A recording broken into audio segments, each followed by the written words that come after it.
मुझे बस इतना पसंद है कि मैं कभी-कभी अपनी फियांसे के सोशल मीडिया पर अचानक पोस्ट कर देता हूँ। उस शाम उसने एक इमरजेंसी मीटिंग बुला ली। बहाना दिया कि मैं कंपनी का एटमॉस्फेयर खराब कर रहा हूँ। उसने मेरी पूरी मंथली सैलरी काट दी और वो पैसे उस यंग असिस्टेंट को इमोशनल कॉम्पनसेशन के नाम पर दे दिए। सब लोग मुझे तरस भरी नज़रों से देख रहे थे। उन्हें लगा मैं फिर से पागल हो जाऊंगा और चिल्लाने लगूंगा जैसे पहले करता था। लेकिन मैं शांत रहा। मैंने अपनी डेस्क का सामान कामली पैक किया और रेजिग्नेशन लेटर उसके सामने रख दिया। दूसरे लोगों को सिर्फ सैलरी कट मिलता है, मैं खुद रिजाइन कर रहा हूं, ये उनसे काफी बड़ा है। जैसे ही मैंने बोलना खत्म किया, यंग असिस्टेंट लुसिनियान जल्दी से बोल पड़ा। ब्रदर शियान, इतनी छोटी बात पर रिजाइन कैसे कर सकते हो? आप इतने सालों से कंपनी में हो, सिस्टर युन ने हमेशा आपके साथ अच्छा किया है।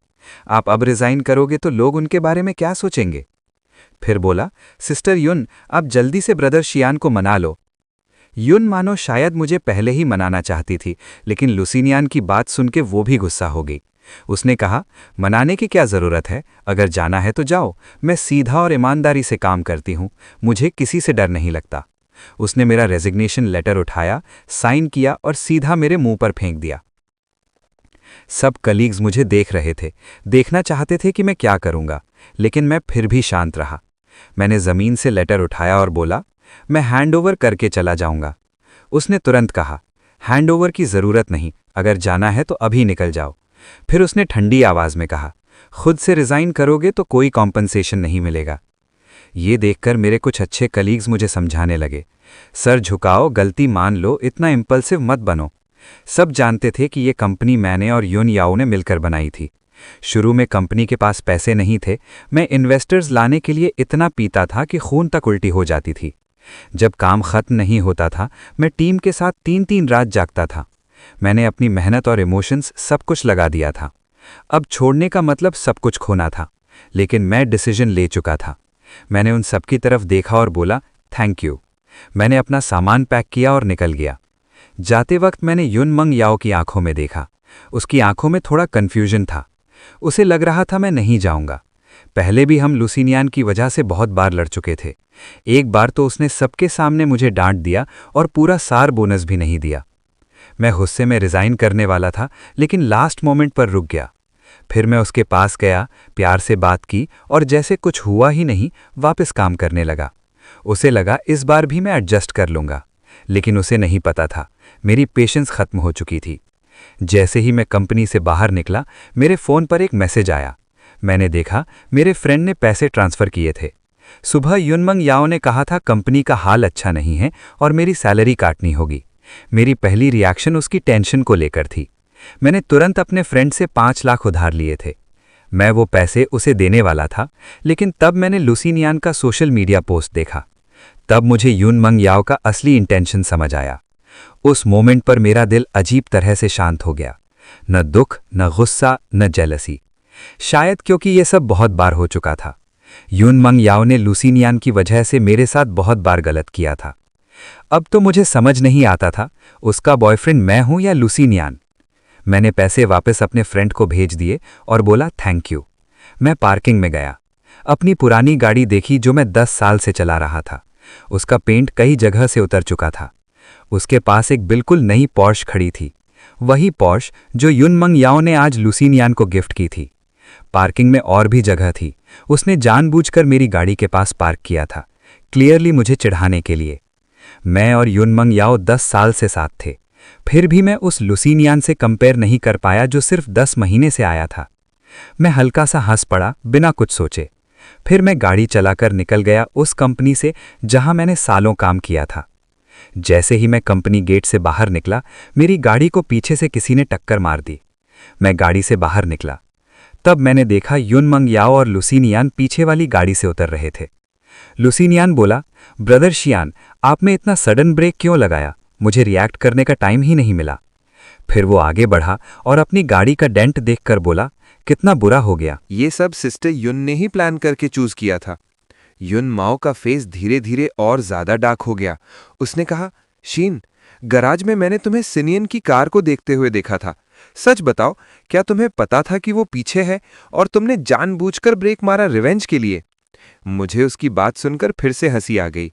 वो फिर से सही और गलत का फर्क नहीं समझ रही थी। सारा ब्लेम मुझ पर डाल रही थी और साइड ले रही थी लुसिनियन की।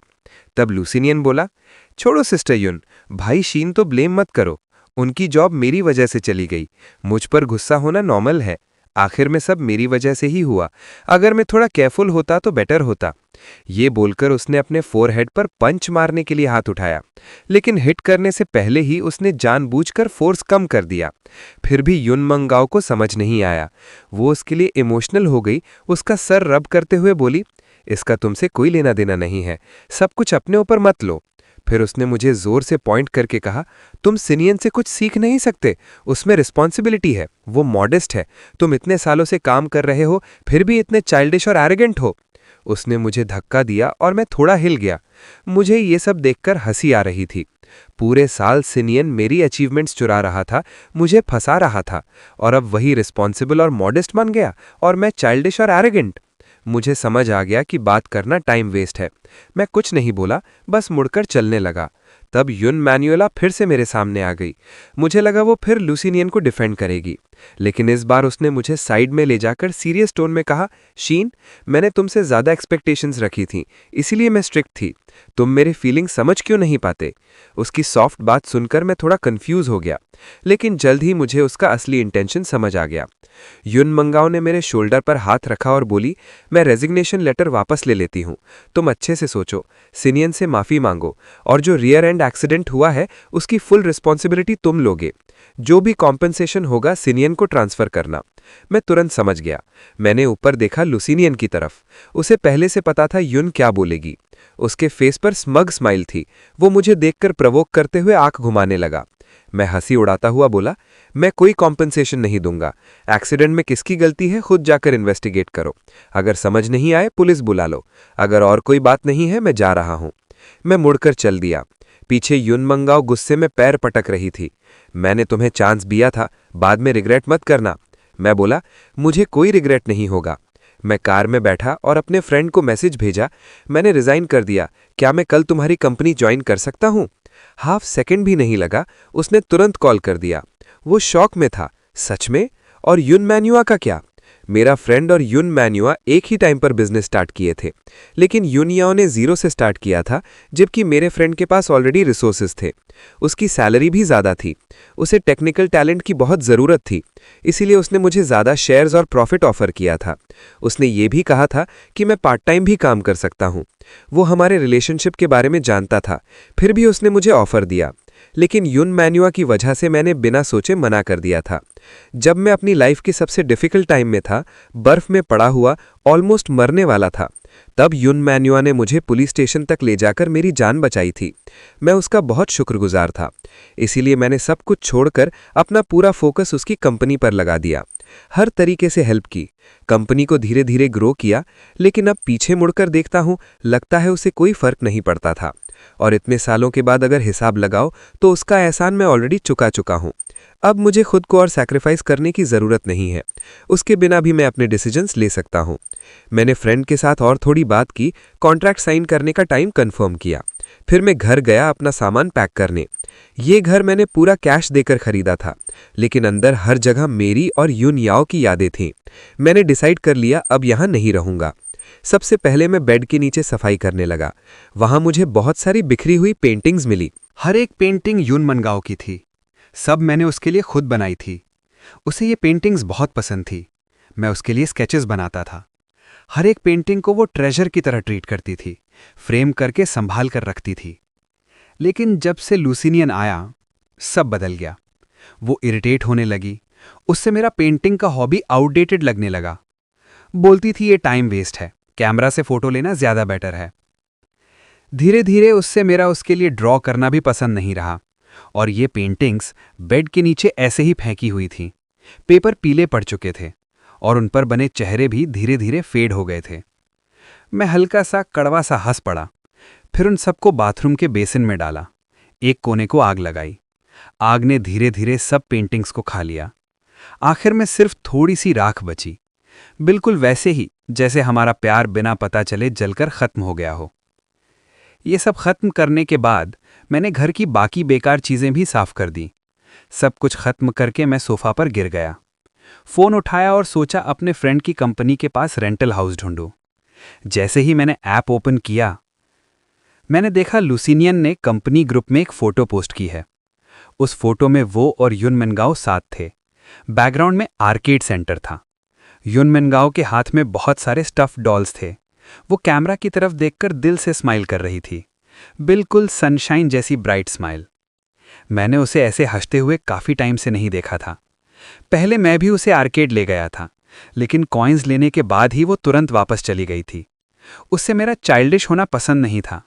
बोलती थी वो रोज बिजी रहती है, उसके पास मेरे साथ ऐसे यूजलेस चीजों के लिए टाइम नहीं है। मेरे साथ नहीं जा सकती थी, लेकिन लुसिनियन के साथ जा सकती थी। मैं हल्का सा हंस पड़ा। उसे चाइल्डिश चीजें पसंद नहीं थी, वो बस मुझे पसंद नहीं करती थी। ग्रुप में काफी लोग उसकी तारीफ कर रहे थे। कोई कह रहा था वो एंजल जैसी लग रही है, कोई फोटोग्राफर की तारीफ कर रहा था। कुछ लोग मजाक में बोल रहे थे, क्या तुम दोनों कोई गुड न्यूज देने वाले हो? सब जानते थे कि मैं युन मिनगाओ का बॉयफ्रेंड हूं, फिर भी वो ऐसे जोक्स कर रहे थे, क्योंकि युन याओ और कंपनी ने कभी लुसिनियन के साथ उसकी क्लोजनेस को हाइड नहीं किया। अगर पहले होता तो मैं गुस्सा हो जाता, उसे कॉल करके बोलता कि थोड़ा लिमिट में रहे। लेकिन अब मेरा मूड बिल्कुल काम था। मैंने इग्नोर किया और अपना काम करता रहा। लेकिन 2 मिनट बाद जब मैंने दोबारा देखा, ग्रुप के कुछ मैसेजेस डिलीट हो चुके थे और लुसिनियन की फोटो भी डिलीट हो गई थी। मुझे लगा युन माओ आज भी लेट आएगी, लेकिन कुछ ही देर बाद वो लुसिनियन से फोन पर बात करते हुए खुशी भरे फेस के साथ लिविंग रूम में आई। मुझे देखते ही उसका एक्सप्रेशन पहले थोड़ा गिल्टी हो गया, फिर तुरंत ठंडा और रूड हो गया। उसने आंख घुमाई, डोर बंद किया और बेडरूम में चली गई। मुझे पता था वो वेट कर रही है कि मैं उसे मनाऊं।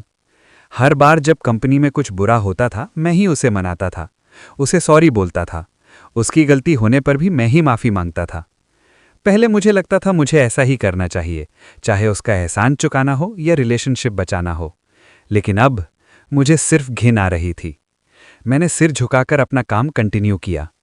कुछ देर बाद वो बाहर आई, फेस पर गुस्सा था। उसने पूछा, तुमने ग्रुप का मैसेज देखा? मैंने कहा, कौन सा मैसेज? मैंने जानबूझकर ऊपर नहीं देखा, लेकिन मुझे लगा उसने हल्की सी राहत की सांस ली। वो बोली, कुछ नहीं, गलती से रॉन्ग ग्रुप में वर्क मैसेज भेज दिया था। मुझे ये सब फनी लगा, लेकिन मैं एक्सपोज करने के मूड में नहीं था। बस सोचा, पता नहीं और कितनी चीजें वो लुसिनियन के साथ छुपा रही है। फिर उसने पूछा, सिन की कार ठीक हो गई, तुम्हारी कार ठीक हुई? मैंने कुछ नहीं बोला। वो फिर बोली, जैसे मुझे चांस दे रही हो। मैं समझ गया वो मुझे रास्ता दे रही है। अगर पहले होता तो मैं तुरंत समझ जाता कि वो मुझे माफ कर रही है। मैं खुशी से उसे मनाता। लेकिन अब मैंने ऊपर भी नहीं देखा, सीधी आवाज में बोला, पुरानी घिसी हुई कार है, ठीक करने लायक कुछ है ही नहीं। युन मयो का फेस सिकुड़ गया। वो बोली, इसका क्या मतलब है? मैं उसकी तरफ देखा। मुझे समझ नहीं आ रहा था वो किस बात से अपसेट है। ये कार पहले भी कई बार स्क्रैच हो चुकी है। मैंने कहा था कि मैं कार ठीक करवाना चाहता हूं। उसने भी अभी वही बात बोली थी। मुझे लगा वो फिर से गुस्सा करेगी, लेकिन इस बार उसने सिर्फ एक गहरी सांस ली, फिर बोली, मुझे पता है तुम अभी भी कंपनी वाली बात से गुस्सा हो, लेकिन सिनियन ने रिसेंटली काफी अच्छा काम किया है। मैंने उसे कार भी इसीलिए दी ताकि वो कंपनी में बना रहे। उसकी ये बात सुनकर मुझे हंसी आ गई। लुसिनियन को स्पेशली युनियाओ ने ही हायर किया था। उसकी वर्किंग एबिलिटी बहुत ही खराब थी। इतनी मिस्टेक्स करता था कि गिनती नहीं हो सकती। छोटी मिस्टेक, इंपॉर्टेंट क्लाइंट्स के सामने मीटिंग में उन्हें प्लेन वाटर सर्व करता और खुद मिल्क टी पीता। बड़ी मिस्टेक, पार्टनर्स को कोट भेजते वक्त ओरिजिनल कॉस्ट शीट भेज दी। कंपनी का लाखों का नुकसान हो गया। उसे रखने से अच्छा तो एक डॉग रख लेते। अगर मुझे कंपनी की सच्चाई पता नहीं होती तो शायद मैं भी युन माओ की बात मान लेता। फिर युन माओ बोली, तुम मेरे बॉयफ्रेंड हो, शादी के बाद कंपनी तुम्हारी ही होगी। तुम सैलरी को लेकर इतना क्यों सोच रहे हो? उसके साथ कंपेयर क्यों कर रहे हो? शियान, जो मैं करती हूं सब कंपनी के लिए करती हूं। मैं नहीं चाहती लोग सोचें कि मैं तुम्हें फेवर कर रही हूं। मुझे अंदर से पता था ये सब सिर्फ एक्सक्यूजेज हैं। कंपनी में सब लोग जानते थे वो मेरे साथ और लुसिनियन के साथ कैसे बिहेव करती है। जो प्रोजेक्ट्स में 3 रात जागकर कंप्लीट करता था वो इजीली लुसिनियन को दे देती थी। बस एक पीपीटी बना देने से वो उसका अचीवमेंट बन जाता था। जो क्लाइंट्स में दिनों तक मनाता था वो मेरा नाम हटाकर लुसिनियन को ले जाती, एक डिनर करवाती और कॉन्ट्रैक्ट उसका हो जाता था। ऐसे इंसिडेंट्स बहुत बार हुए। धीरे धीरे सब लोग समझने लगे कि युन याओ लुसिनियन को ज्यादा इंपॉर्टेंस देती है। उन्हें लगने लगा कि वो मुझे पसंद नहीं करती। मुझे कंपनी में काफ़ी लोगों से ठंडी नज़रें और बुलिंग भी मिलती थी। वो सब देखती थी लेकिन इग्नोर करती थी। मैंने कुछ एक्सप्लेन करना ज़रूरी नहीं समझा, क्योंकि मेरी हर बात को वो एक्सक्यूज़ बोल देती थी। मैंने सीधा बोला, मुझे ये सब बताने की ज़रूरत नहीं है, अब मेरा कंपनी से कोई रिलेशन नहीं है, तुम जो चाहो करो। युनमाओ कुछ देर चुप रही, फिर उसने साय लिया। वो मेरे पास आई, टिपटो पर खड़ी हुई और अपने हाथ मेरे गले के अराउंड डाल दिए। फिर बोली, सच बताऊं तो मेरा थोड़ा सेल्फिश मोटिव भी था। मैं चाहती थी तुम थोड़ा रेस्ट करो, तुम हमारी शादी के बारे में सोच सकते हो। फिर उसने स्माइल के साथ पूछा, तुम मुझे कब प्रपोज करने वाले हो? मुझे ये सुनकर कुछ फील नहीं हुआ। मैं पहले ही उससे कई बार प्रपोज कर चुका था।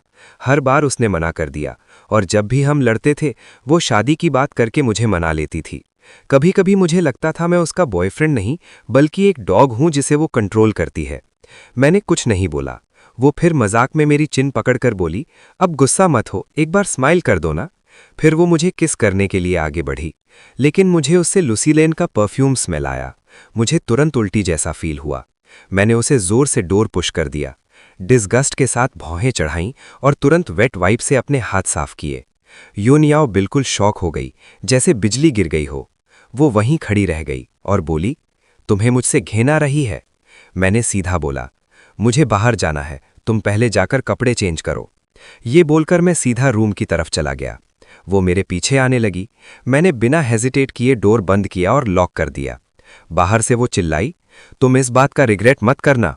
वो सच में गुस्से में थी। उसने जोर से डोर को किक किया और फिर घर से चली गई। जब मैं रूम से बाहर आया, लिविंग रूम खाली था। कंपनी ग्रुप में युन माओ ने मैसेज भेजा, मैं सबको खाने के लिए इनवाइट कर रही हूं, कौन कौन आएगा? ग्रुप में बिल्कुल साइलेंस था। सिर्फ लुसीनियन ने 3 हैप्पी इमोजीज भेजे। मुझे पता था वो मुझे प्रोवोक कर रही है।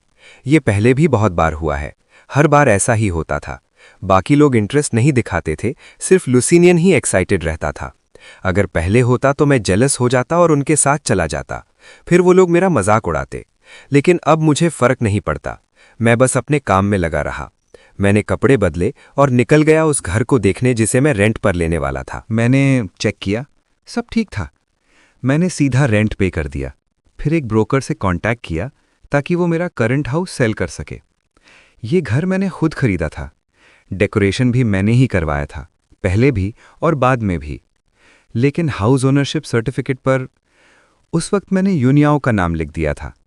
तब हम दोनों के पास ज़्यादा पैसे नहीं थे। मैं उसे सिक्योरिटी फील करवाना चाहता था, इसलिए मैंने अपनी सारी सेविंग्स यूज़ करके ये घर लिया। अब कंपनी इतनी बड़ी हो चुकी है, ये घर शायद युन याओ के लिए अब इम्पॉर्टेंट भी नहीं है। ब्रोकर ने मुझे कहा, घर बेचने के लिए युन याओ का प्रेजेंट होना ज़रूरी है। अगर वो नहीं आ सकती तो पावर ऑफ अटर्नी साइन करना पड़ेगा। मुझे फिर से उससे कांटेक्ट करना पड़ा। मैंने मैसेज भेजा, लेकिन चैट विंडो में रेड एक्सक्लेमेशन मार्क आ गया। उसने मुझे ब्लॉक कर दिया था। पहले भी ऐसा होता था, जब भी हमारी फाइट ज़्यादा बढ़ जाती थी, वो गुस्से में मुझे ब्लॉक करके घर छोड़कर चली जाती थी। मैं उसकी सेफ्टी को लेकर टेंशन में रहता था। कभी दूसरे लोगों का फ़ोन यूज़ करके उससे कॉल करता, उससे रिक्वेस्ट करता कि मुझे अनब्लॉक करे, और वो दूसरी तरफ से एरोगेंट टोन में पूछती, तुम्हें अपनी गलती समझ आई? आज सोचता हूँ, उसे मनाने के लिए मैंने कितनी बार अपने दिल के खिलाफ बातें बोली। थोड़ा सोचने के बाद मैंने फिर भी उससे कॉल किया। मैंने कहा, आज रात घर आ जाओ, मुझे तुमसे कुछ बात करनी है। वो ठंडी आवाज़ में बोली, क्या बात? मैं बहुत बिजी हूँ। मैंने हल्की सी सांस ली और बोला, ठीक है, घर आकर बात करते हैं। वो ठंडी हंसी हंसी और बोली, जब चाहे मुझे पुश कर देते हो और जब चाहे बुला लेते हो। मैं तुम्हारी क्या लगती हूँ? क्या मैं तुम्हारी कर्जदार हूँ? ये तुम्हारा माफ़ी मांगने का तरीका है या मैं तुम्हारे लिए ज़्यादा ही अच्छी रही हूँ? उसके ताने सुनकर जैसे पहले करता था वैसे ही मैंने धीरे से बोला, सॉरी, मेरी गलती थी। वैसे भी मैं पहले ही बहुत बार झूठी माफ़ी मांग चुका था, एक और सही, और इस बार ये माफ़ी एक घर के बदले थी। घर मेरा था, लेकिन अगर युन याओ साइन करने से मना करती तो मैं इसे बेच नहीं सकता था। चाहे मेरे पास पेमेंट प्रूफ भी हो, फिर भी केस करना पड़ता। वो प्रॉब्लम क्रिएट कर सकती थी, लेकिन मैं नहीं कर सकता था। जैसे ही उसने मेरी अपॉलॉजी सुनी, उसकी आवाज़ थोड़ी सॉफ्ट हो गई। वो बोली, वेट करो, मैं आती हूँ, और कॉल कट कर दिया। मेरा दिल बिल्कुल शांत था। मैंने घर को वेबसाइट पर लिस्ट कर दिया, थोड़ा प्राइस भी कम रखा ताकि जल्दी सेल हो जाए। सब काम फिनिश करके मैंने अपने फ्रेंड को कांटेक्ट किया कॉन्ट्रैक्ट साइन करने के लिए। वो बहुत एक्साइटेड हो गया, बार बार पूछ रहा था कहीं तुम सपना तो नहीं देख रहे। उसने मेरे लिए सेलिब्रेशन पार्टी भी अरेंज की। मैं पहले घर जल्दी जाना चाहता था, लेकिन फिर सोचा यूनमेन जो कब आएगी पता नहीं, घर जाकर भी क्या करूंगा। तो मैंने पार्टी के लिए हाँ कर दी। 3 राउंड ड्रिंक्स के बाद मैं वॉशरूम गया। तब मैंने पास वाले प्राइवेट रूम से एक फेमिलियर आवाज़ सुनी। मैं रुक गया। दरवाजे के छोटे गैप से अंदर देखा, यूनमेन जो लुसिनियान के चेस्ट पर झुककर खड़ी थीं। पता नहीं वो दोनों क्या बात कर रहे थे, लेकिन यूनमेन जाओ बहुत खुश लग रही थीं। तभी लुसिनियान ने मौका देखकर उसके लिप्स पर किस कर लिया। युनमाओ 1 सेकंड के लिए शॉक हुई, लेकिन उसने उसे पुश नहीं किया। लुसिनियान बोला, सिस्टर युन, आप और ब्रदर शियन कब ब्रेकअप करोगे? मैं और वेट नहीं कर सकता। रोज आपको उसके साथ देखकर मुझे बहुत बुरा लगता है। क्या आप अभी भी उसे ज्यादा पसंद करती हो? वो थोड़ा इमोशनल हो गया। युनमेंजाओ कुछ बोलना चाहती थी, लेकिन लास्ट में उसने लुसिनियान को हक कर लिया। जैसे किसी बच्चे को मना रही हो, उसने धीरे से कहा, वो तुमसे कंपेयर ही नहीं हो सकता। बस अभी कंपनी बड़ी हो गई है। अगर अभी ब्रेकअप करके तुम्हारे साथ आ गई तो लोग बातें करेंगे। थोड़ा वेट करो, ज्यादा टाइम नहीं लगेगा। लुसिनियान खुश होकर बोला, मुझे पता था सिस्टर यून सबसे ज्यादा मुझे ही प्यार करती हैं। दोनों एक कपल की तरह क्लोज खड़े थे। मैं हल्का सा हंस पड़ा और वहां से चला गया। मैं वापस अपने रूम में गया और ड्रिंक्स लिए। फिर सब लोग पुरानी बातें याद करके बात करते रहे। सुबह होने तक पार्टी चली और फिर सब पार्किंग गैराज में जाकर खत्म हुई। मेरा फ्रेंड अचानक मुझे एक फुल्ली लोडेड पोर्श के पास ले गया। उसने पूछा, पसंद आई? मुझे कुछ समझ नहीं आया। मैंने बस हाँ में सर हिला दिया। मुझे लगा ये उसकी नई कार है। मैं उसकी तारीफ करने ही वाला था, तभी उसने अचानक कार की कीज मेरे हाथ में दे दी। ये तुम्हारे लिए गिफ्ट है। वो आंख मार के बोला, तुम्हारी कार इतनी पुरानी हो गई है, मैं काफी टाइम से देख रहा था, इसलिए तुम्हारे लिए नई ले ली। मैं मना करने वाला था, लेकिन उससे पहले ही उसने बोल दिया, मुझे पता है तुम क्या बोलने वाले हो। फिर बोला, मैंने सुना यून माओ ने तुम्हारी कंपनी के नए लड़के को कार दी है। इतनी खराब स्किल वाले बंदे को लग्जरी कार मिल रही है, तो तुम उससे कम कैसे हो सकते हो? फिर वो बोला, वैसे भी उस लड़के का काम मैंने देखा है, हर बार अलग स्टाइल होता है, क्लियरली कॉपी करता है, समझ नहीं आता कंपनी में कैसे टिका हुआ है। शायद ड्रिंक की वजह से मेरा फ्रेंड सब सच बोल रहा था। लगातार लुसिनियन के बारे में कंप्लेन करता रहा। मैं चुप रहा। जो वो बोल रहा था सब सच था। वो सारे काम एक्चुअली मैं और मेरी टीम करते थे। हर बार काम कंप्लीट होने के टाइम यून मिंगाओ बोलती थी लुसिनियन को दे दो, इसीलिए उसका स्टाइल हर बार डिफरेंट होता था। मेरा फ्रेंड जो कंपनी में नहीं था, वो भी सच समझ गया था, लेकिन सिर्फ यून माओ को ही समझ नहीं आता था। मैं फिर भी मना करना चाहता था। मेरा फ्रेंड गुस्से का एक्टिंग करके बोला, ये गिफ्ट नहीं है, तुम्हारी फ्यूचर सैलरी से कट कर लूंगा, मेरा दिल मत तोड़ो। मैं हंस पड़ा।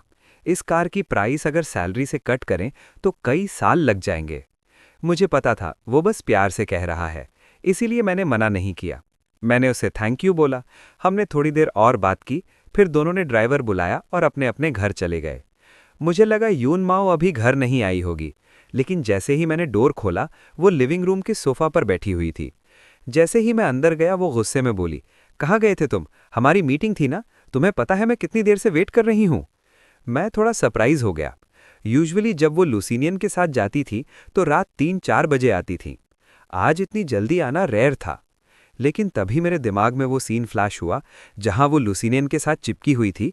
मुझे फिर से घिन सी आने लगी। मैंने सीधा बोला, मैं अपने फ्रेंड के साथ खाना खाने गया था। मैं अंदर आया, बैग से पावर ऑफ अटॉर्नी निकाला। जैसे ही मैं आगे बढ़ा, यून मिंगाओ ने मुझे रोका। वो बोली, तुमने अल्कोहल पी है? मैं नहीं होती तब तुम्हें पीने की परमिशन नहीं है, मैंने बोला था ना। मैं हंस पड़ा। इसका मतलब ये था, मैं सिर्फ तभी ड्रिंक कर सकता था जब वो उसके काम के लिए क्लाइंट्स एंटरटेन कर रहा हूं। मैंने सीधा बोला, कुछ नहीं। फिर वो अचानक मुस्कुराई, जैसे कुछ समझ गई हो। उसके फेस पर थोड़ा स्मग लुक था। वो बोली, तुम अभी भी गुस्सा हो ना मेरे और लुसिनियन के साथ बाहर जाने से? तुम्हें पसंद नहीं कि मैं उसके साथ अकेले जाऊं? सीधा बोल दो, इसके लिए इतना पीना जरूरी था? मैंने ठंडा सा जवाब दिया, तुम ज्यादा सोच रही हो, मेरा पीना तुमसे रिलेटेड नहीं है। मैं चेयर पर बैठ गया और उसे हाउस सेल का पावर ऑफ अटॉर्नी दिया। मैंने कहा, ये देख लो। वो देखकर बोली, ये क्या है, कमिटमेंट लेटर? फिर स्मग टोन में बोली, मैं पहले ही बता देती हूँ, अब माफ़ी मांगने का कोई फ़ायदा नहीं। मैं आज आफ्टरनून वाली बात से बहुत गुस्सा हूँ। ये छोटी ट्रिक्स यूज़ करके मुझे मना नहीं सकते। उसकी बात सुनकर मुझे अंदर से हंसी आ रही थी। पहले मैं उसे मनाने के लिए क्या क्या करता था। कमिटमेंट लेटर्स लिखता था, अपनी सेल्फ रिस्पेक्ट तक उसके सामने छोड़ देता था। लेकिन अब ऐसा कुछ नहीं होगा। मैंने कामली बोला, ये कमिटमेंट लेटर नहीं है, एक सरप्राइज है। ये सुनकर वो क्यूरियस हो गई। जैसे ही वो डॉक्यूमेंट खोलने वाली थी, तभी उसका फ़ोन बज गया। कॉलर देखते ही उसकी आंखों में चमक आ गई। वो बोली, 1 मिनट, ये कॉल लेती हूँ। उसने फ़ोन उठाया। दूसरी साइड से लुसिनियन की आवाज़ आई, सिस्टर यून, मैंने गलती से किसी को गाड़ी से हिट कर दिया, मैं बहुत डर गया हूँ। यून माओ का फेस तुरंत सीरियस हो गया। वो बोली, लोकेशन भेजो, मैं अभी आ रही हूँ। वो तुरंत उठकर जाने लगी, मुझे इग्नोर करके। मैं उसके सामने आ गया और डॉक्यूमेंट उसके हाथ में देकर बोला, पहले मेरा काम कर लो, ये साइन करना अर्जेंट है। वो थोड़ी देर चुप रही, फिर मुझे देखकर बोली, तुम थोड़ा एम्पैथी नहीं दिखा सकते? उसका मैटर तुमसे ज़्यादा अर्जेंट है। अब तुम इतने जेलस हो गए हो, ये बहुत बेकार लग रहा है। मुझे ये सब सुनकर हंसी आ रही थी। मैं बेकार हूं और लुसिनियन ड्रंक ड्राइविंग कर रहा है, लेकिन मैं आर्ग्यू नहीं करना चाहता था। मैं बस डॉक्यूमेंट उसके सामने पकड़े रहा। उसने कुछ नहीं बोला, डॉक्यूमेंट खोला। लेकिन देखने से पहले ही फ़ोन से फिर से लुसिनियन की जोर की आवाज़ आई, कैसी गाड़ी चला रहे हो तुम लोग? वो चिल्लाया, सिस्टर यून प्लीज़ जल्दी आओ, मैं बहुत डर रहा हूं। मैं अभी आ रही हूँ, ये बोलकर युनमांग याओ ने लुसिनियन को बोला, टेंशन ना ले। लेकिन क्लियरली वो उससे ज्यादा पैनिक में थी। उसने डॉक्यूमेंट का कंटेंट देखा भी नहीं, जल्दी जल्दी साइन किया और तुरंत निकलने लगी। उसकी जल्दी में जाती हुई बैग को देखकर मैं खुद को रोक नहीं पाया और पूछा, तुम देखोगी नहीं क्या साइन कर रही हो? वो बोली, देखने जैसा क्या है, तुम्हारा सरप्राइज ज्यादा से ज्यादा कुछ छोटे कॉन्ट्रैक्ट्स ही होंगे। ऐसे कॉन्ट्रैक्ट्स में बस टर्म्स ठीक हों तो इनफ है। ये बोलकर वो बिना पीछे देखे घर से निकल गई। मुझे बस हंसी आ गई। पहले मैं उसे खुश करने के लिए चुपके चुपके डील्स लाता था। शुरू में वो बहुत खुश होती थी, लेकिन जैसे जैसे कंपनी बड़ी होती गई, वो छोटी कंपनीज को नीचा समझने लगी, जैसे खुद भी नीचे से ऊपर आई हो। पहले वो कॉन्ट्रैक्ट साइन करने से पहले हर क्लॉज चेक करती थी, कई बार वेरीफाई करती थी। और आज सिर्फ लुसिनियन की टेंशन में उसने देखा तक नहीं क्या साइन कर रही है। लेकिन ये मेरे लिए अच्छा ही था, मेरा काम आसान हो गया। उस रात युनमाओ घर नहीं आई और लुसिनियन ने मुझे काफ़ी मैसेजेस भेजे। उसने लिखा, शियान, तुमने प्राइवेट रूम के बाहर सब देख लिया ना? अब तुम्हें समझ आ गया होगा युनमंगाओ का दिल मेरी तरफ है। मेरा एक फ़ोन आते ही वो तुरंत मेरे पास आ गई। तुम खुद ही पीछे हट जाओ, वरना बात बढ़ेगी तो सबकी इज्जत खराब होगी। उसका मैसेज पढ़कर मैं हंस पड़ा। अब उसने अपना असली चेहरा दिखा दिया था। मुझे पता था, अगर मैं ये चैट्स युनमंगाओ को दिखा भी दूं, कोई फ़ायदा नहीं होगा। वो लुसिनियन को बहुत पैम्पर करती थी। उल्टा वो सोचेगी मैं उनके बीच फसाद डाल रहा हूं। लेकिन मैं इतना भी चुप रहने वाला नहीं था। मैंने रिप्लाई किया, कॉन्ग्रेचुलेशंस। अगर कभी युनमाओ तुमसे बोर हो जाए तो समझ लेना कब पीछे हटना है। मुझे पता था ये लाइन उसे हर्ट करेगी, और हुआ भी वही। मैसेज भेजते ही वो तुरंत चुप हो गया।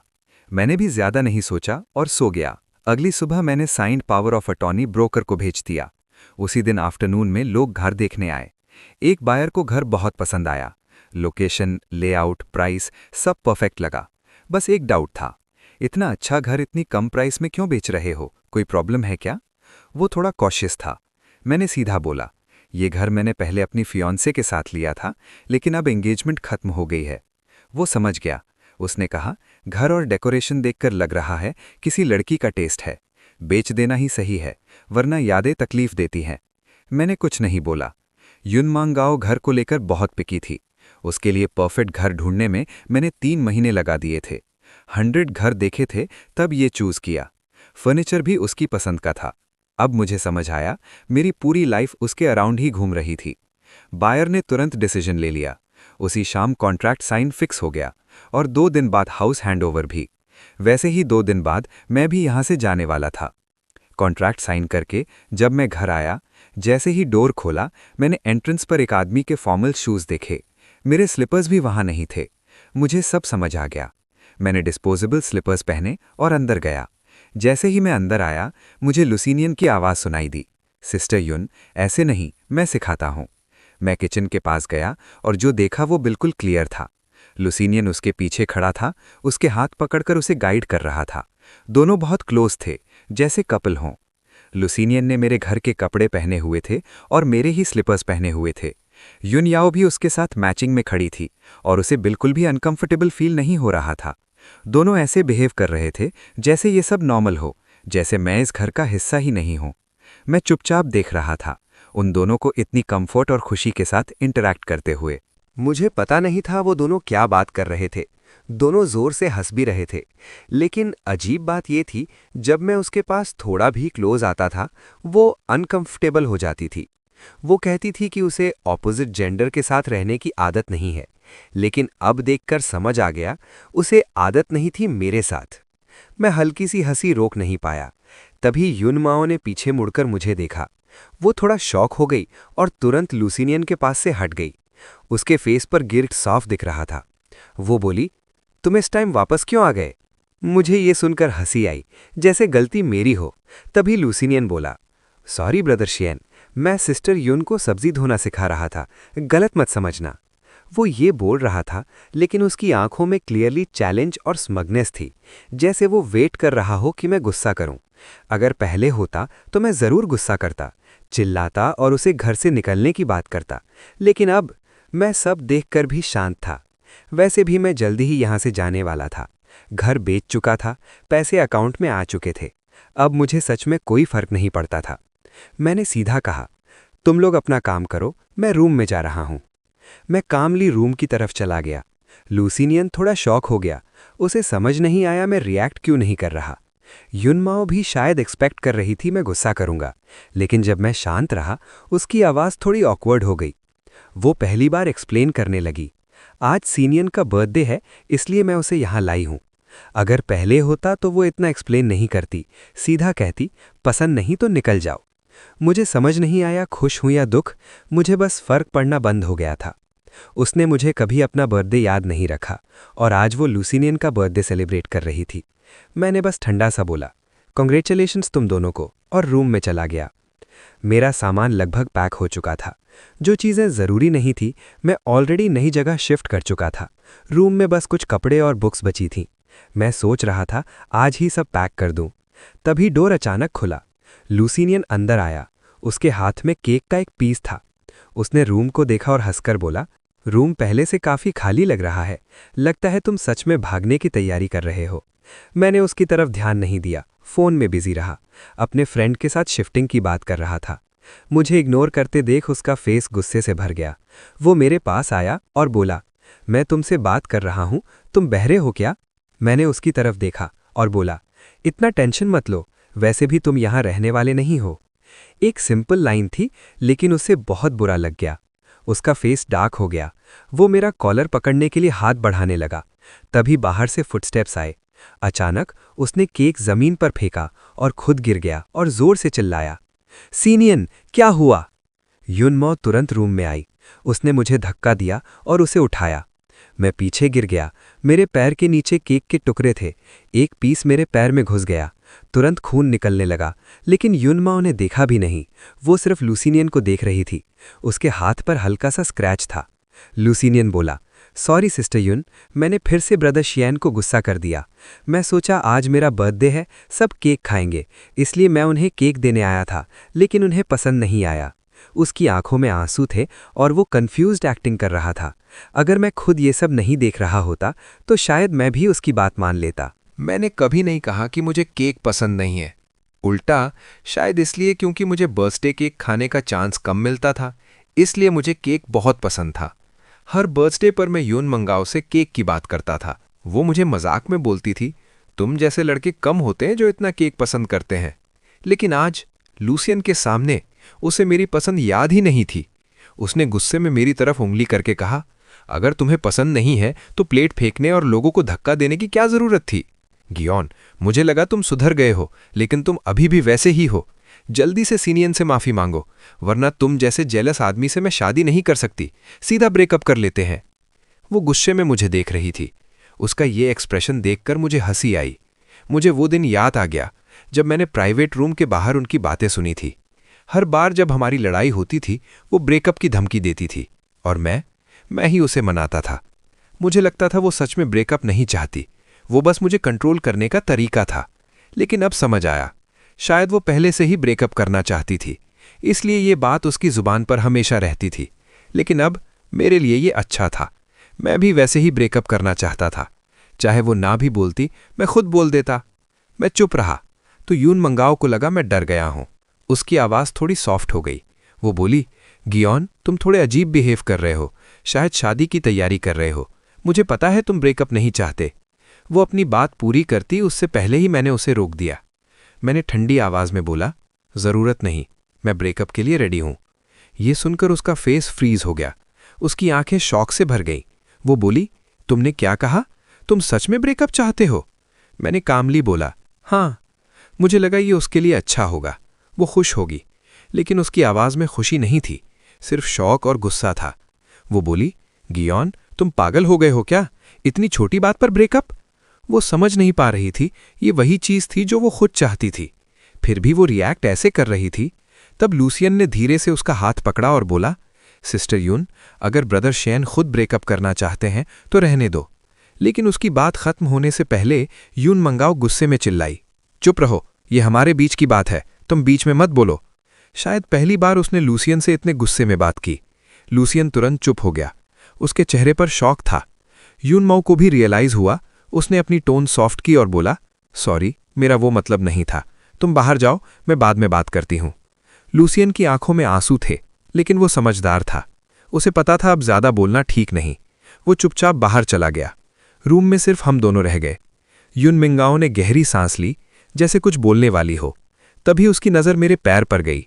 उसकी आवाज़ अचानक सॉफ्ट हो गई, तुम्हारा पैर चोट लग गया, तुमने बताया क्यों नहीं? मैं बैंडेज लाती हूं। वो बुक शेल्फ की तरफ चली गई, लेकिन मुझे पता था ये सब सिर्फ टॉपिक चेंज करने के लिए है। जब भी कोई बात उसे अनकंफर्टेबल लगती थी, वो केयर दिखाकर बात को डाइवर्ट कर देती थी। पहले मैं पिघल जाता था, मुझे लगता था वो अभी भी मेरी परवाह करती है, और असली प्रॉब्लम वहीं की वहीं रह जाती थी, कभी सॉल्व नहीं होती थी। ये सब बातें बस दिल के अंदर सद जाती थी और एक दिन और भी बुरी तरह बाहर आती थी। यून मंगाओ बुक शेल्फ में ढूंढते हुए बोल रही थी, बैंडेज कहाँ है? पहले तो यहाँ था। उसे शायद याद ही नहीं था। वो लास्ट टाइम मेरे रूम में 2 साल पहले आई थी। तब मुझे 40 डिग्री बुखार था और वो मुझे छोड़कर लूसिनियन के साथ डेट पर चली गई थी। उसके बाद मैंने मेडिसिन बॉक्स का प्लेस चेंज कर दिया था। फिर वो बोली, शियान, तुम्हारे रूम में इतनी चीज़ें कम क्यों हो गई? उसे फाइनली कुछ गलत लगने लगा। मैंने सीधा बोला, मैंने घर बेच दिया है, बायर मिल गया है, 2 दिन बाद हैंडओवर है, कल तुम भी अपना सामान शिफ्ट कर लेना।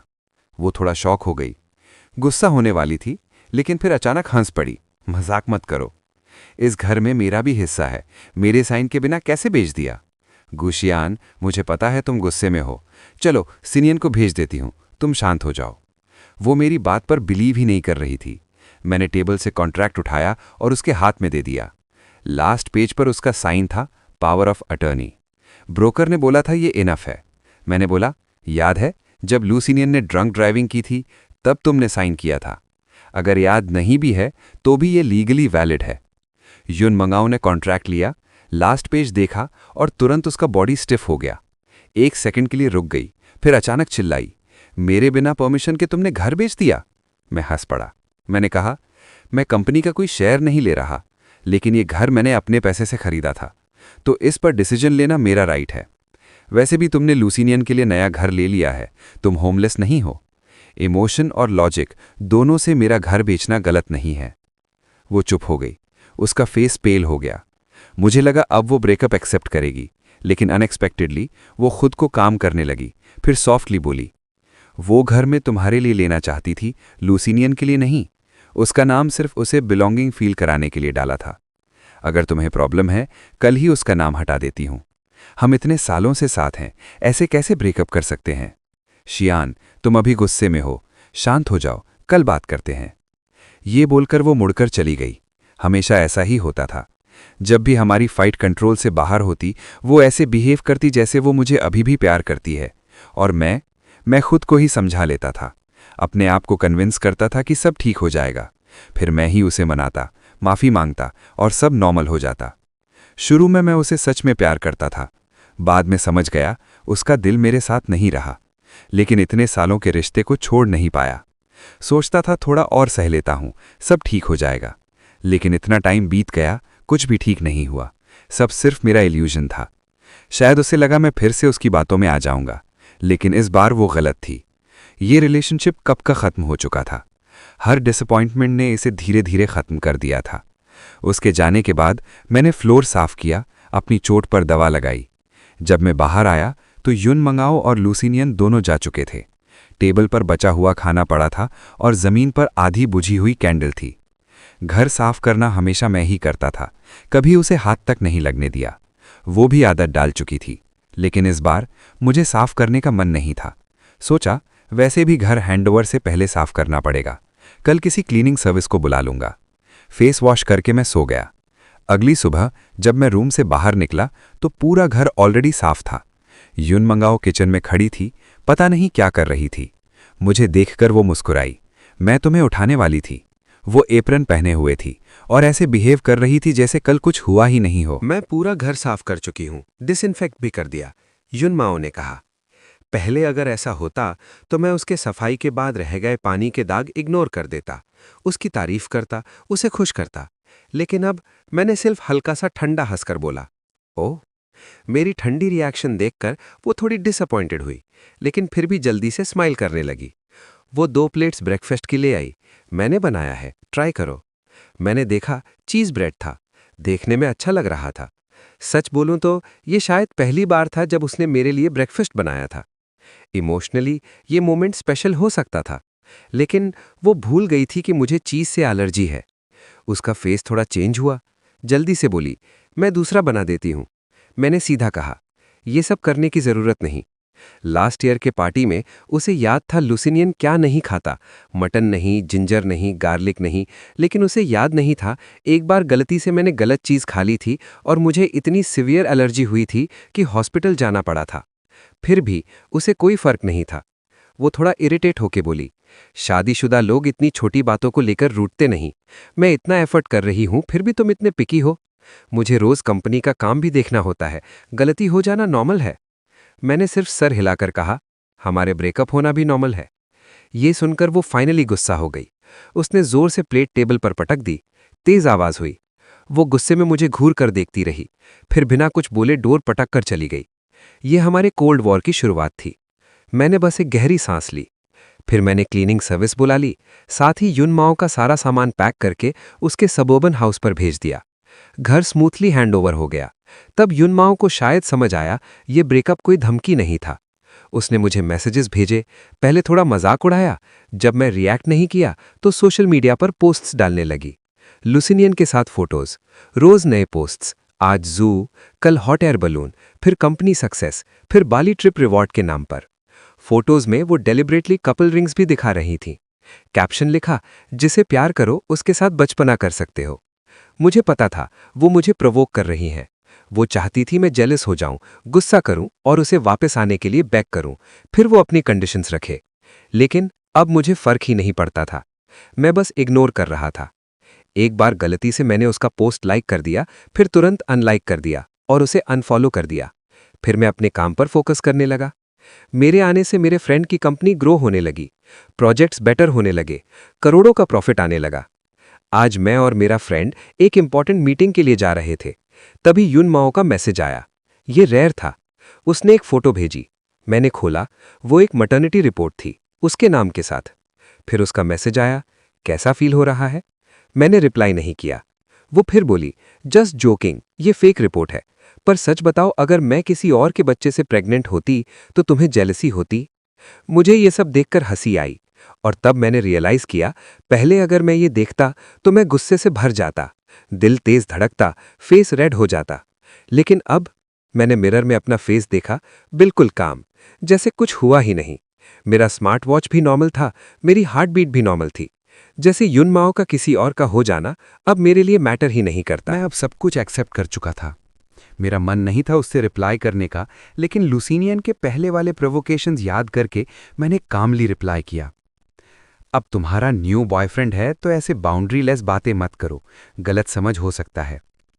मैसेज भेजने के बाद कुछ मिनट तक उसका चैट विंडो टाइपिंग दिखाता रहा। बार बार टाइप करके डिलीट कर रही थी। आखिर में उसने रिप्लाई किया, घुशियांग, एक्टिंग बंद करो। मैं देखना चाहती हूं तुम कितनी देर प्रिटेंड कर सकते हो। अगर तुम मुझे प्यार नहीं करते तो फिर इतनी परवाह क्यों? मुझे पता है तुम मुझे फॉलो करते हो और चुपके से लाइक्स भी करते हो। मुझे हंसी आ गई। पहले युनमाओ कभी मेरी परवाह नहीं करती थी, ऐसे छोटी चीजें नोटिस ही नहीं करती थी। लगता है लुसीनियन के साथ रहकर वो बदल गई थी। 9 साल मेरे साथ रहकर नहीं बदली, लेकिन उसके साथ बदल गई। मैं कुछ बोलता उससे पहले वो फिर मैसेज भेजने लगी। इन दिनों मेरे और सिने के बीच कुछ भी नहीं हुआ। वो सिर्फ मेरी हेल्प कर रहा है ताकि हम फिर से एक हो सकें। मैं तुम्हें लास्ट चांस दे रही हूं। मैंने हल्की सी हंसी के साथ रिप्लाई किया, जरूरत नहीं, और चाट खत्म कर दिया। शायद वो अभी भी सोच रही थी मैं वापस आ जाऊंगा, लेकिन वक्त के साथ उसे समझ आ जाएगा मैं सच में उससे ब्रेकअप कर चुका था। और मुझे ये भी पता था वो मुझे वापस पाने की कोशिश प्यार से नहीं कर रही, बल्कि लोग क्या कहेंगे इस डर से कर रही है।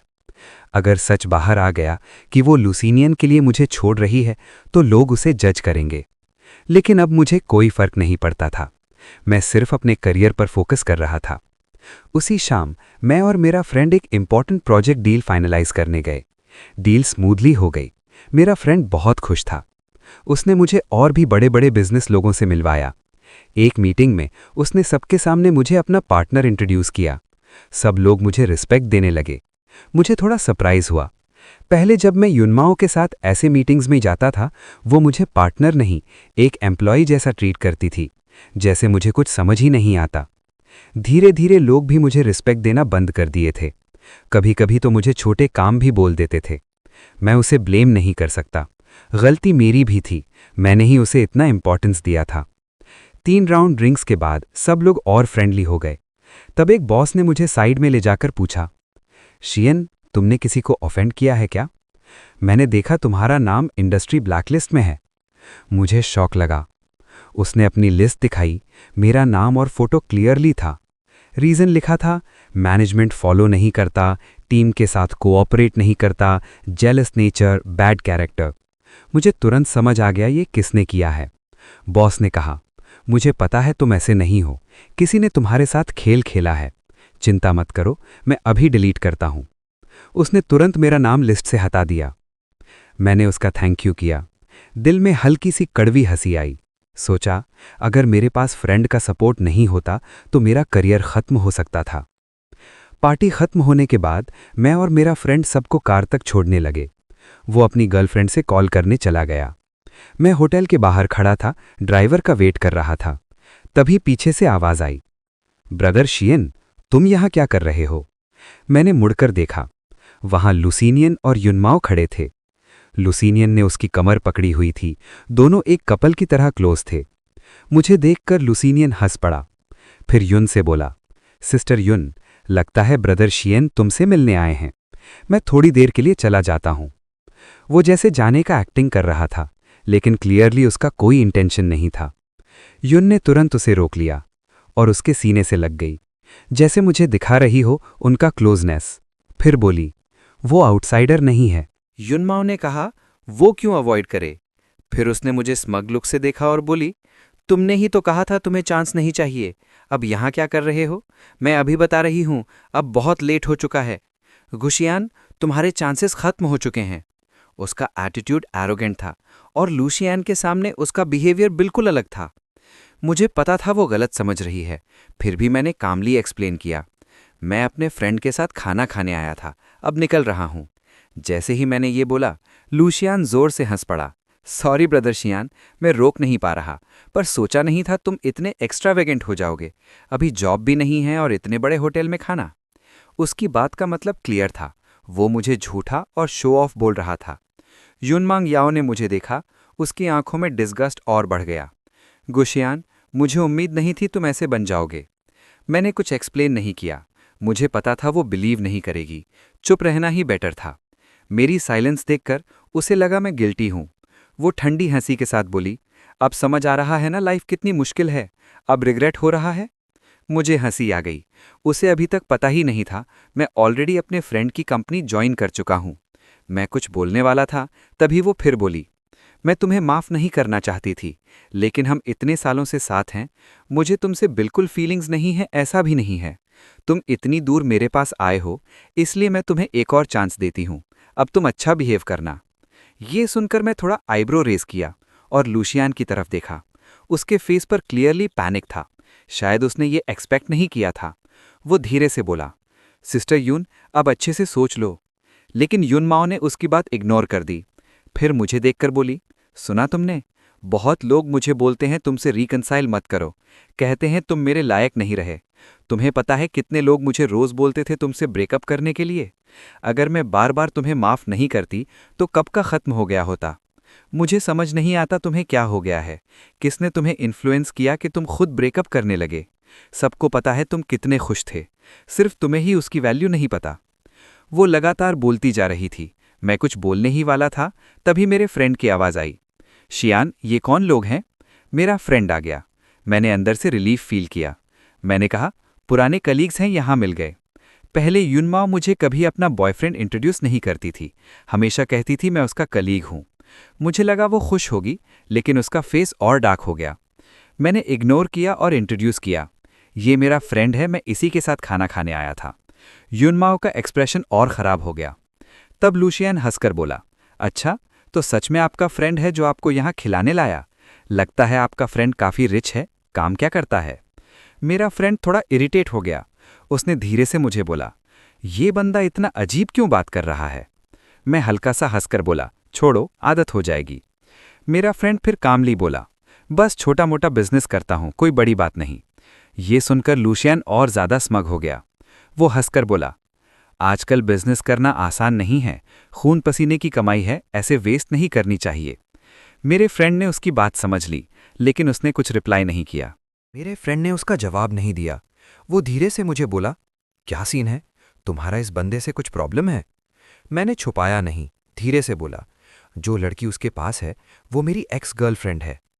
मेरा फ्रेंड पहले से सब जानता था, कैसे मैंने युनमाओ के साथ स्ट्रगल करके कंपनी बनाई और ब्रेकअप का रीज़न भी। वो हल्का सा हंस पड़ा, फिर ल्यूसिनियन की तरफ देखकर बोला, तुम कह रहे थे ना पैसा खून पसीने का होता है, तो तुम क्या काम करते हो? देखने से तो कुछ खास लग नहीं रहे, कहीं लड़कियों पर डिपेंडेंट तो नहीं हो? ये सुनकर ल्यूसिनियन गुस्सा हो गया। वो लड़ने के लिए आगे बढ़ा, लेकिन युनमाओ ने उसे रोक लिया। बस करो, प्रॉब्लम मत क्रिएट करो। फिर वो मेरी तरफ देखकर बोली, ज्ञान, मैं अब मजाक के मूड में नहीं हूं। मुझे पता है तुम किस बात से परेशान हो। अगर तुम वापस आते हो तो मैं तुम्हें कंपनी में वापस ले लूंगी, 10% एक्स्ट्रा शेयर्स भी दूंगी। अब तो सेटिस्फाइड हो ना? मैं कुछ बोलता उससे पहले मेरा फ्रेंड हंस पड़ा, सॉरी, मैं इसे ऑलरेडी अपनी कंपनी में ले आया हूं, 40% शेयर्स दे चुका हूं। ये सुनकर युनमाओ का फेस एक सेकंड के लिए चेंज हो गया। फिर वो ठंडी नज़र से मुझे देखकर बोली, ज्ञान, अच्छे से सोच लो, हर कंपनी की स्ट्रेंथ अलग होती है, सिर्फ परसेंटेज देखकर डिसीजन मत लो। मतलब वो इनडायरेक्टली कह रही थी उसकी कंपनी ज़्यादा पावरफुल है। सच ये था, पहले उसकी कंपनी आगे थी, लेकिन अब मेरे फ्रेंड की कंपनी टेक्नोलॉजी में स्ट्रांग हो चुकी थी, करोड़्स के प्रोजेक्ट्स आ रहे थे। अब वो उससे आगे निकल चुकी थी। और मुझे पता था युनमाओ का मैनेजमेंट और ल्यूसिनियन को फेवर करना उसकी कंपनी को फ्यूचर में प्रॉब्लम देगा। लेकिन मैं कुछ बोला नहीं, वो वैसे भी नहीं सुनती। मेरा फ्रेंड भी उससे आर्ग्यू नहीं करना चाहता था। उसने कैजुअली मुझसे पूछा, ड्राइवर आया क्या? मैंने बोला, अभी चेक करता हूँ। तभी एक ड्राइवर यूनिफॉर्म वाला आदमी भागते हुए आया। सर, मैं आपका ड्राइवर हूँ, कार कहाँ है? मेरा फ्रेंड बोला, मेरी कार फ्लैशी है, इसकी कार चलाओ।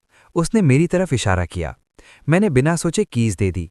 2 मिनट बाद वो ड्राइवर एक हाई एंड पॉर्श लेकर आया और बोला, सर, ये कार तो मस्त है, काफ़ी महंगी होगी। मैंने ल्यूसिनियन की तरफ देखा, वो कार को घूर रहा था।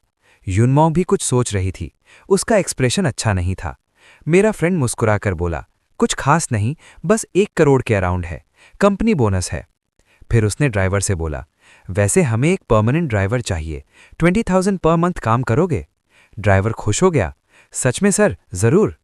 मेरा फ्रेंड बोला, कॉन्ट्रैक्ट अभी भेज देता हूँ। ड्राइवर बोला, मैं अच्छा काम करूँगा सर। दोनों बात करने लगे। तब तक युनमाओ मुझे ठंडी नज़र से देखकर चुपचाप वहाँ से चली गई। ल्यूसिनियन भी उसके पीछे चला गया। थोड़ी देर बाद कॉन्ट्रैक्ट साइन हो गया। मैंने फ्रेंड से पूछा, तुमने सच में ड्राइवर हायर कर लिया? वो बोला, हाँ, पहले से प्लान था। तुम अब हमारी कंपनी का इंपॉर्टेंट पार्ट हो। आगे मीटिंग्स और पार्टीज होंगी, तुम्हें ड्रिंक करना पड़ेगा। हर बार ड्राइवर ढूंढना पॉसिबल नहीं। फिर मैंने बोला, पर सैलरी थोड़ी ज़्यादा नहीं है? मार्केट रेट से काफ़ी ज़्यादा है। युनमाओ की कंपनी में मेरी सैलरी भी सिर्फ 15,000 थी। मेरा फ्रेंड जैसे पहले से जानता था मैं ये पूछूंगा। उसने मेरे शोल्डर पर हाथ रखकर बोला, इतना भी ज्यादा नहीं है। जब तुम ड्रिंक करते हो, ड्राइवर तुम्हारी लाइफ हैंडल करता है। उसकी बात सही थी। मैंने और कुछ नहीं बोला। उसके बाद हम पूरी तरह प्रोजेक्ट पर फोकस करने लगे। कभी कभी फ्री टाइम में मैंने नोटिस किया, पहले युन मंगाओ बहुत पोस्ट्स करती थी, अब वो बिल्कुल क्वाइट हो गई। लुसिनियन भी चुप हो गया, शायद लास्ट इंसिडेंट के बाद। मैंने सोचा अब युन माओ भी गिव अप कर देगी और हम दोनों का कनेक्शन खत्म हो जाएगा। लेकिन ऐसा नहीं हुआ। एक दिन जब हम काम में बिजी थे, मेरा फ्रेंड मेरे पास आया और धीरे से बोला, युन माओ का कॉल आया था। मैं कुछ पूछता उससे पहले वो बोला, लगता है वो तुमसे मिलने आएगी। जो भी डिसीजन लो मैं तुम्हारे साथ हूं, पर मैं यही चाहूंगा तुम इन्फ्लुएंस ना हो। ये कहकर वो चला गया। मैं थोड़ा कंफ्यूज हो गया, लेकिन मैंने ज्यादा सोचा नहीं, काम करता रहा। दोपहर को युनमाओ का कॉल आया। मैंने उठाया, लेकिन उस साइड से कुछ देर तक साइलेंस था। इतना साइलेंस कि मुझे लगा कॉल कट हो गया। फिर उसकी आवाज आई, बस मजाक बंद करो, क्या हम फिर से साथ आ सकते हैं? उसकी आवाज पहली बार वीक लग रही थी। मुझे हंसी आई। वो अभी भी सोच रही थी मैं मजाक कर रहा हूं। मैं चुप रहा। फिर वो बोली, मैंने तुम्हारे फ्रेंड से बात की। उसने बताया तुम्हें पहले भी साथ बिजनेस करने को बोला था, फिर भी तुमने मुझे चूज किया। मुझे नहीं पता था तुमने मेरे लिए इतना सैक्रिफाइस किया। मैं मानता हूं लुसिनियन के आने के बाद मैंने तुम्हें इग्नोर किया, लेकिन हम 10 साल से साथ हैं। क्या ये सब सिर्फ 10 महीने की वजह से खत्म हो जाएगा? उसकी आवाज भर आई, जैसे रो पड़ेगी। मैं थोड़ा रुक गया। 10 साल की यादें दिमाग में आने लगी। वो टाइम याद आया जब हम स्ट्रगल कर रहे थे, एक दूसरे का सपोर्ट करते थे, प्रॉब्लम्स में एक दूसरे को संभालते थे। एक बार इन्वेस्टमेंट के लिए मैंने इतनी शराब पी थी कि होश खो बैठा था। बेहोश होने से पहले मैंने देखा युन माओ रो रही थी, मुझे संभालते हुए एम्बुलेंस कॉल कर रही थी। हॉस्पिटल में 7 दिन एडमिट रहा। वो दिन रात मेरी केयर करती थी और साथ में कंपनी भी संभाल रही थी। तब वो मुझे सच में प्यार करती थी। मैं प्रेजेंट में वापस आया। मैं कुछ बोलने वाला था, तभी फोन पर लुसिनियन की आवाज आई, ब्रदर शियान, प्लीज सिस्टर युन को माफ कर दो। मैं सॉरी हूं आपको गलत फील करवाया। अगर आप चाहो मैं कल ही रिजाइन कर दूंगा। मैं कभी आपके सामने नहीं आऊंगा। युन माओ ने उसे रोका नहीं, जैसे वो भी ये मान रही हो। मुझे अंदर से अजीब फील हुआ, जैसे मैं ही उनके बीच थर्ड पर्सन हूं। चाहे ब्रेकअप हो या ना हो, चाहे लुसिनियन रिजाइन करे या ना करे, फ्यूचर में वो युन माओ के लिए एक परफेक्ट मेमोरी बन जाएगा। टाइम के साथ उनका बॉन्ड और स्ट्रांग होगा। मैं हंस पड़ा और बोला, अब तुम बोलो। मैंने हल्की सी स्माइल के साथ कहा, कंपनी का आधा शेयर दे दो। मैंने कहा, जो एसेट्स तुम्हारे नाम पर हैं उनका भी आधा हिस्सा मुझे चाहिए। मुझे अच्छी तरह पता था युन मंगाओ कभी अग्री नहीं करेगी। कंपनी के शेयर्स और एसेट्स ही रीजन थे जिसके लिए लुसिनियन उसके साथ था। जैसे मैंने सोचा था, फोन के दूसरी साइड 5 मिनट तक साइलेंस रहा। फिर लुसिनियन गुस्से में बोला, ब्रदर शियान, तुम्हारी डिमांड बहुत ज्यादा है। सिस्टर युन ने इतनी मेहनत से कंपनी बनाई है, तुम बस बोलकर आधा सब कुछ लेना चाहते हो? तुम्हें शर्म नहीं आती? मैंने उसकी बात इग्नोर की और कामली बोला, हम दोनों अब बड़े हो चुके हैं। कुछ पाना है तो कुछ खोना पड़ेगा। तुम सब पाना चाहते हो बिना कुछ खोए? ऐसा कैसे पॉसिबल है? 3 दिन का टाइम दे रहा हूं, सोच लो। और मैंने कॉल कट कर दिया। मुझे लगा वो गिव अप कर देगी, लेकिन उसी शाम उसका कॉल आया। वो बोली, आधा ज्यादा है, 20% दे सकती हूं। मैंने सीधा कहा, आधा मतलब आधा। 1% भी कम हुआ तो डील कैंसिल। अगर नहीं दे सकती तो फिर कॉल मत करना। Call cut. इस बात से मुझे थोड़ा डाउट हुआ, क्या युन माओ सच में ब्रेकअप नहीं चाहती? पर फिर सोचा, ज्यादा सोचने का कोई फायदा नहीं। 3 दिन बीत गए, उसने कांटेक्ट नहीं किया। हमारे प्रोजेक्ट का काम भी कंप्लीट हो गया। सेलिब्रेशन पार्टी हुई, सब लोग रिलैक्स कर रहे थे। सुबह तक पार्टी चली। घर आकर मैं सो गया, तभी फोन आया। हाफ स्लीप में मैंने गलती से उठा लिया। दूसरी साइड से आवाज आई, क्या आप सिस्टर युन के बॉयफ्रेंड हो? वो यहाँ बहुत ड्रिंक करके बैठी हैं, घर नहीं जा रही। उनके फ़ोन से आपका नंबर मिला है, क्या आप आ सकते हैं? मैं थोड़ा होश में आया। मैंने कहा, अब किसी और को बुला लो। उन्होंने बोला, लेकिन वो कह रही हैं अगर आप नहीं आए और उन्हें कुछ हो गया तो आप रिस्पॉन्सिबल होंगे। मुझे हंसी आई। मैं उठा और बोला, लोकेशन भेजो। उन्होंने भेज दिया। मैंने क्या किया? पुलिस को कॉल किया, उन्हें सिचुएशन और लोकेशन बता दी, फोन म्यूट करके वापस हो गया। जब उठा तो युन माओ के 10+ मिस्ड कॉल्स थे और बहुत सारे मैसेजेस। पहले शॉक, फिर गुस्सा, फिर गाली, फिर इमोशनल ब्रेकडाउन। मैं सिर्फ एक छोटी गलती की थी, मैंने तुम्हें चीट नहीं किया, फिर तुम इतने हार्टलेस क्यों हो? मैं पढ़ ही रहा था तभी उसका कॉल फिर आया। इस बार मैंने उठाया, उसकी आवाज़ कमज़ोर थी। शियोन, मैंने सोच लिया, मैं हार गई। मैं तुम्हें नहीं छोड़ सकती। हाफ शेयर्स तुम्हारे, मेरे एसेट्स का भी आधा तुम्हारा। वापस आ जाओ। मैंने टाइम देखा, 5 दिन हो चुके थे। मैं कामली बोला, सॉरी, 3 दिन का टाइम खत्म हो गया। अब मेरा डिसीजन चेंज हो चुका है। वो कुछ बोलने वाली थी लेकिन जोर से खांसने लगी। थोड़ी देर बाद उसने कहा, तुम इतने बदल कैसे गए? मैं सिर्फ हल्का सा मुस्कुरा दिया और कुछ नहीं बोला। पहले यून माओ भी ऐसे ही करती थी। छोटी बात का बहाना बनाकर मेरा बोनस काट देती थी और वो पैसे ल्यूसिनियन को दे देती थी। आज मैं बस वही कर रहा हूं जो उसने मेरे साथ किया था। सच है, जब तक खुद पर ना गुजरे इंसान को दर्द समझ नहीं आता। उसे मेरी इंटेंशन समझ आ गई। उसने ठंडी हंसी के साथ बोला, गुशियांग, मैं तुम्हें अब पहचान नहीं पा रही। फिर वो जोर से खांसने लगी। उसकी सांस हैवी हो रही थी। मुझे एक पल के लिए लगा पूछूं कैसी हो, लेकिन फिर सोचा वो इसे मेरी केयर समझेगी, इसलिए मैंने चुप रहना बेटर समझा। वो खुद ही बोली, मुझे बुखार है शियन, मैं अभी हमारे पुराने घर में हूं। मैंने वो घर वापस खरीद लिया। जब तुम्हें बुखार था और मैं तुम्हारे पास नहीं थी, क्या तुम भी ऐसे ही दुखी थे जैसे मैं अब हूं? मैंने कोई जवाब नहीं दिया। वो फिर बोली, जो पेंटिंग्स तुमने मेरे लिए बनाई थीं, वो सब कहाँ है? मैंने पूरा घर ढूंढ लिया, कहीं नहीं मिली। शियम, तुमने संभाल के रखी है या फेंक दी? उसकी आवाज अब कांप रही थी, जैसे एक बच्ची रो रही हो। मैंने एक गहरी सांस ली और सीधा बोला, मैंने सब जला दिया। कुछ सेकंड्स के लिए वो चुप हो गई, फिर जोर से हंसने लगी और फिर रो पड़ी। उसकी रोने की आवाज फोन से आ रही थी। वो बोली, ये घर हमारी यादों से भरा है, लेकिन मुझे कहीं भी हमारा निशान नहीं मिल रहा। तुम इतने क्रूएल कैसे हो गए? तुमने बोला घर बेचोगे और सच में बेच दिया। सब कुछ इतना साफ कर दिया जैसे कभी हम साथ थे ही नहीं। मैं क्या करूं अब? फिर वो बोली, मैंने ल्यूसिनियन का नाम भी हटा दिया उस घर से। मैं सब ठीक करना चाहती हूं, एक चांस दो। वो जोर जोर से रो रही थी, उसकी आवाज टूट रही थी। अगर ये पहले होता मैं टूट जाता, उसे देख नहीं पाता ऐसे। लेकिन अब मुझे सब क्लियर था। वो सिर्फ अब वीक है इसलिए रिग्रेट फील कर रही है। अगर मैं वापस गया तो सब फिर से रिपीट होगा। मैंने ठंडे टोन में बोला, जिद मत करो, ल्यूसिनियन को बोलो तुम्हें हॉस्पिटल ले जाए। मुझे काम है, मैं कॉल रख रहा हूं। और मैंने फोन कट कर दिया। इस बार मैं सच में वापस मुड़ने वाला नहीं था। अब वो कैसी है मेरे लिए मैटर नहीं करता। मैं रेडी होकर ऑफिस गया। जैसे ही मैं अंदर गया, एटमॉस्फेयर काफी एनर्जेटिक था। सब लोग खुश थे। मेरा फ्रेंड भागते हुए आया, मेरा हाथ पकड़कर बोला, ब्रो, हमारा प्रोजेक्ट लाइव हो गया। 2 घंटे में 80 मिलियन व्यूज। क्लाइंट बहुत हैप्पी है। वो हमारे साथ लॉन्ग टर्म कॉन्ट्रैक्ट साइन करना चाहते हैं। ये एक बड़ा अचीवमेंट था। उस मंथ सबको बोनस मिला। सबका मूड और मोटिवेशन हाई हो गया। मैंने अपना बोनस और घर बेचने का पैसा यूज करके एक नया घर लिया। इस बार घर मैंने अपनी पसंद से चूज किया। डिजाइन भी खुद बनाया। पहला घर भी मैंने ही डिजाइन किया था, लेकिन वो यून माओ के टेस्ट पर बेस था। इस बार सब कुछ मेरा था। मैंने ब्लूप्रिंट बनाया और एक ट्रस्टेड कंस्ट्रक्शन टीम को दिया। काम के बाद मैं खुद भी साइट चेक करने जाता था। आना जाना, काम।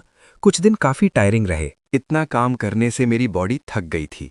एक दिन स्टेयर्स चढ़ते वक्त मेरा पैर फिर से हर्ट हो गया। मुझे कुछ दिन रेस्ट लेना पड़ा। मैं साइट पर कम जाने लगा। मेरा फ्रेंड बोला, थोड़ा रेस्ट करो, मैं देख लूंगा। लेकिन मुझे अपने नए घर का फाइनल लुक देखने का एक्साइटमेंट था, इसलिए आज भी मैं काम के बाद वहां चला गया। जैसे ही पार्किंग में पहुंचा, मैंने एक फेमिलियर फिगर देखा, यून माओ। वो कार के पास खड़ी थी, विंड ब्रेकर पहने हुए, मास्क लगाकर। उसका फेस पहले से ज्यादा वीक लग रहा था। आंखों के नीचे हल्का ब्लू शेड था। मैं 1 सेकंड के लिए रुक गया, फिर नॉर्मल चलने लगा। मैंने पूछा, यहाँ क्या कर रही हो? मुझे सरप्राइज नहीं हुआ, उसके कनेक्शन स्ट्रांग थे। मुझे ढूंढना मुश्किल नहीं था, पहले बस वो एफर्ट नहीं करती थी। वो बोली, मुझे तुमसे बात करनी है। उसकी आवाज हैवी थी, जैसे अभी भी फुली ठीक नहीं हुई। वो बोली, कार में बात करते हैं। मैंने सुना तुमने नया घर लिया है, मैं देखना चाहती हूं। मैंने सीधा मना कर दिया, यहीं बोलो। वो रेडी थी इस जवाब के लिए। उसने बस आंखों में हल्का सा दुख दिखाया, फिर एक फाइल मेरे हाथ में दी। वो बोली, ये तुम्हारे लिए कॉम्पनसेशन है। मैं मानता हूं पिछले 10 साल में मैंने तुम्हें बहुत हर्ट किया। कंपनी हो या पर्सनल लाइफ, तुमने सब कुछ दिया, लेकिन मैं रिटर्न नहीं कर पाई। ये सब उसका बदला समझ लो, और आज के बाद मैं तुम्हें डिस्टर्ब नहीं करूंगी। मैं थोड़ा रुक गया और फाइल खोली। उसमें सब रिकॉर्ड्स थे, कैसे उसने मेरा काम चुराकर लुसीनिन को दिया, कैसे मेरा बोनस काटा। हर चीज का डबल कॉम्पनसेशन मेंशन था। और एक बैंक कार्ड भी था, उसका पासवर्ड मेरा बर्थडे था। मैंने उसकी तरफ देखा, समझ नहीं आया ये सच है या कोई नया गेम। मैंने बोला, अगर तुम कह रही हो डिस्टर्ब नहीं करोगी, तो मैं भी कभी कांटेक्ट नहीं करूंगा। वो कामली बोली, मैंने सोच लिया है, मुझे भी आगे बढ़ना है। मैंने सर हिला दिया। मैंने सब एक्सेप्ट कर लिया। मुझे पता था ये लेना ही फाइनल क्लोजर है, सच में खत्म करने के लिए। जैसे ही मैंने एक्सेप्ट किया, मैंने उसकी आंखों में 1 सेकंड के लिए डिसअपॉइंटमेंट देखी, फिर वो फिर से नॉर्मल हो गई। वो बोली, क्या मैं तुम्हारा नया घर देख सकती हूँ? मुझे देखना है तुम अब कैसे रह रहे हो। मुझे पता था ये बस एक बहाना है। वो अभी भी अटैच थी, लेकिन मैं उसे अच्छी तरह जानता था। अगर मना करता तो वो बार बार आती। मैंने सोचा एक फाइनल एंडिंग देना ही बेटर है। मैंने कहा, चलो। मैं कार की तरफ बढ़ा, तभी वो जल्दी से आई और बोली, मैं ड्राइव करूंगी, तुम्हारा पैर अभी ठीक नहीं है। मैं थोड़ा सरप्राइज हुआ। उसे मेरे इंजरी का पता था। पहले होता तो मुझे खुशी होती, लेकिन अब सब कुछ लेट हो चुका था। मैं चुप रहा और उसके साथ कार तक गया। जैसे ही मैं पैसेंजर सीट खोलने लगा, मैंने देखा वहां एक छोटा सा डॉल रखा था। सीट बेल्ट लगा हुआ था उस पर, और उस पर एक लेबल चिपका था, लुसीनियन, और नीचे लिखा था, जब मैं ना हूं ये डॉल सिस्टर यून के साथ रहेगा। साथ में एक क्यूट इमोजी भी था। यून माओ शायद ये भूल गई थी। उसका फेस ऑकवर्ड हो गया। मैंने बोला, कोई बात नहीं, मैं पीछे बैठ जाता हूं। मैं डोर बंद करने लगा, लेकिन उसने मुझे रोक दिया और तुरंत डॉल को उठाकर पीछे फेंक दिया। उसने डॉल को बहुत फास्ट और नीटली पीछे फेंक दिया। मुझे तुरंत समझ आ गया, ल्यूसीनियन हमेशा ऐसे ही करता था। चुपके चुपके युन माओ के साथ अपनी क्लोजनेस दिखाता था। कभी उसका हेयर टाई अपने हाथ में पहनता, कभी उसके ऑफिस में अपना नाम लिखकर चीज़ें छोड़ देता, कभी घर पर भी अपनी चीज़ें रख देता। हर जगह अपनी प्रेजेंस दिखाता था। उसका एक ही एम था, मुझे जेलस करना, मुझे खुद ही पीछे हटने पर मजबूर करना। पहले मैं समझ नहीं पाता था, मैं युन माओ से लड़ता रहता था। एक बार तो गुस्से में मैंने उसकी चीज़ें बाहर फेंक दी। तब युन माओ ने मुझे जोर से थप्पड़ मारा था। वो चिल्लाई, तुम पागल हो गए हो क्या? ल्यूसीनियन थोड़ा चाइल्डिश है, लेकिन दिल का अच्छा है। मैं उससे हर्ट नहीं करना चाहती, इसलिए उसकी चीज़ें यहाँ रखती हूँ। तुम इतने जेलस क्यों हो? तुम्हारी ये छोटी सोच तुम्हें चीप बना देती है। उस दिन मैं टूट गया था, लेकिन धीरे धीरे मुझे समझ आया ये सब ल्यूसीनियन का प्लान था। वो चाहता था मैं खुद ही हट जाऊं। अब मैं कामली बोला, तुम्हें ये सब करने की ज़रूरत नहीं है। वैसे भी अब हमारा कोई रिलेशन नहीं है। उसकी चीज़ें यहाँ हो या ना हो, मुझे फ़र्क नहीं पड़ता। युन माओ ने लिप्स प्रेस किए, फिर बोली, मुझे पता है तुम बिलीव नहीं करोगे, लेकिन मैं क्लियर कह रही हूँ, चाहे हम ब्रेकअप हो गए हों, मैं लुसीनियन के साथ नहीं रहूंगी। मेरे उसके लिए कोई फीलिंग्स नहीं है। मैं बस उसे हेल्प करती हूँ क्योंकि वो मुझे तुम्हारी पुरानी कंडीशन याद दिलाता है, जब तुम अकेला और हेल्पलेस थे। मैं हंस पड़ा। पहले शायद मैं ये बात मान लेता, लेकिन अब नहीं। मैंने सोचा, अब मैं भी तो अकेला हूं, तो फिर मेरी हेल्प क्यों नहीं? उसकी बात का कोई मतलब नहीं था। मैंने सीधा बोला, चलो। तभी युन माओ फिर बोली, मैं ल्यूसीनियन को कंपनी से निकालने वाली हूं। वो अपनी बात कंप्लीट करती, उससे पहले पीछे से आवाज आई, डब्बे गिरने की आवाज। हमने मुड़कर देखा, ल्यूसीनियन वहां खड़ा था। उसके पैर के पास गिरी हुई डब्बे की कटोरी और पॉरेज जमीन पर फैल गया था। उसका एक्सप्रेशन शॉक और हर्ट था। वो बोला, सिस्टर युन, आप यहाँ? उसकी हालत देखकर लग रहा था जैसे वो सच में दुखी हो या शायद एक्टिंग कर रहा हो। समझना मुश्किल था। मैंने युन माओ की तरफ देखा। वो पकड़ी गई जैसे लग रही थी। उसका फेस पैनिक में था। मुझे ये सब देखकर हंसी आई। जो अभी वो बोल रही थी वो सिर्फ उसका गिल्ट था। दिल से वो वैसे नहीं सोचती थी। युन माओ ने पूछा, तुम यहाँ क्यों आए? ल्यूसीनियन धीरे से बोला, आप 2 दिन से सिक थी, मुझे टेंशन हो रही थी।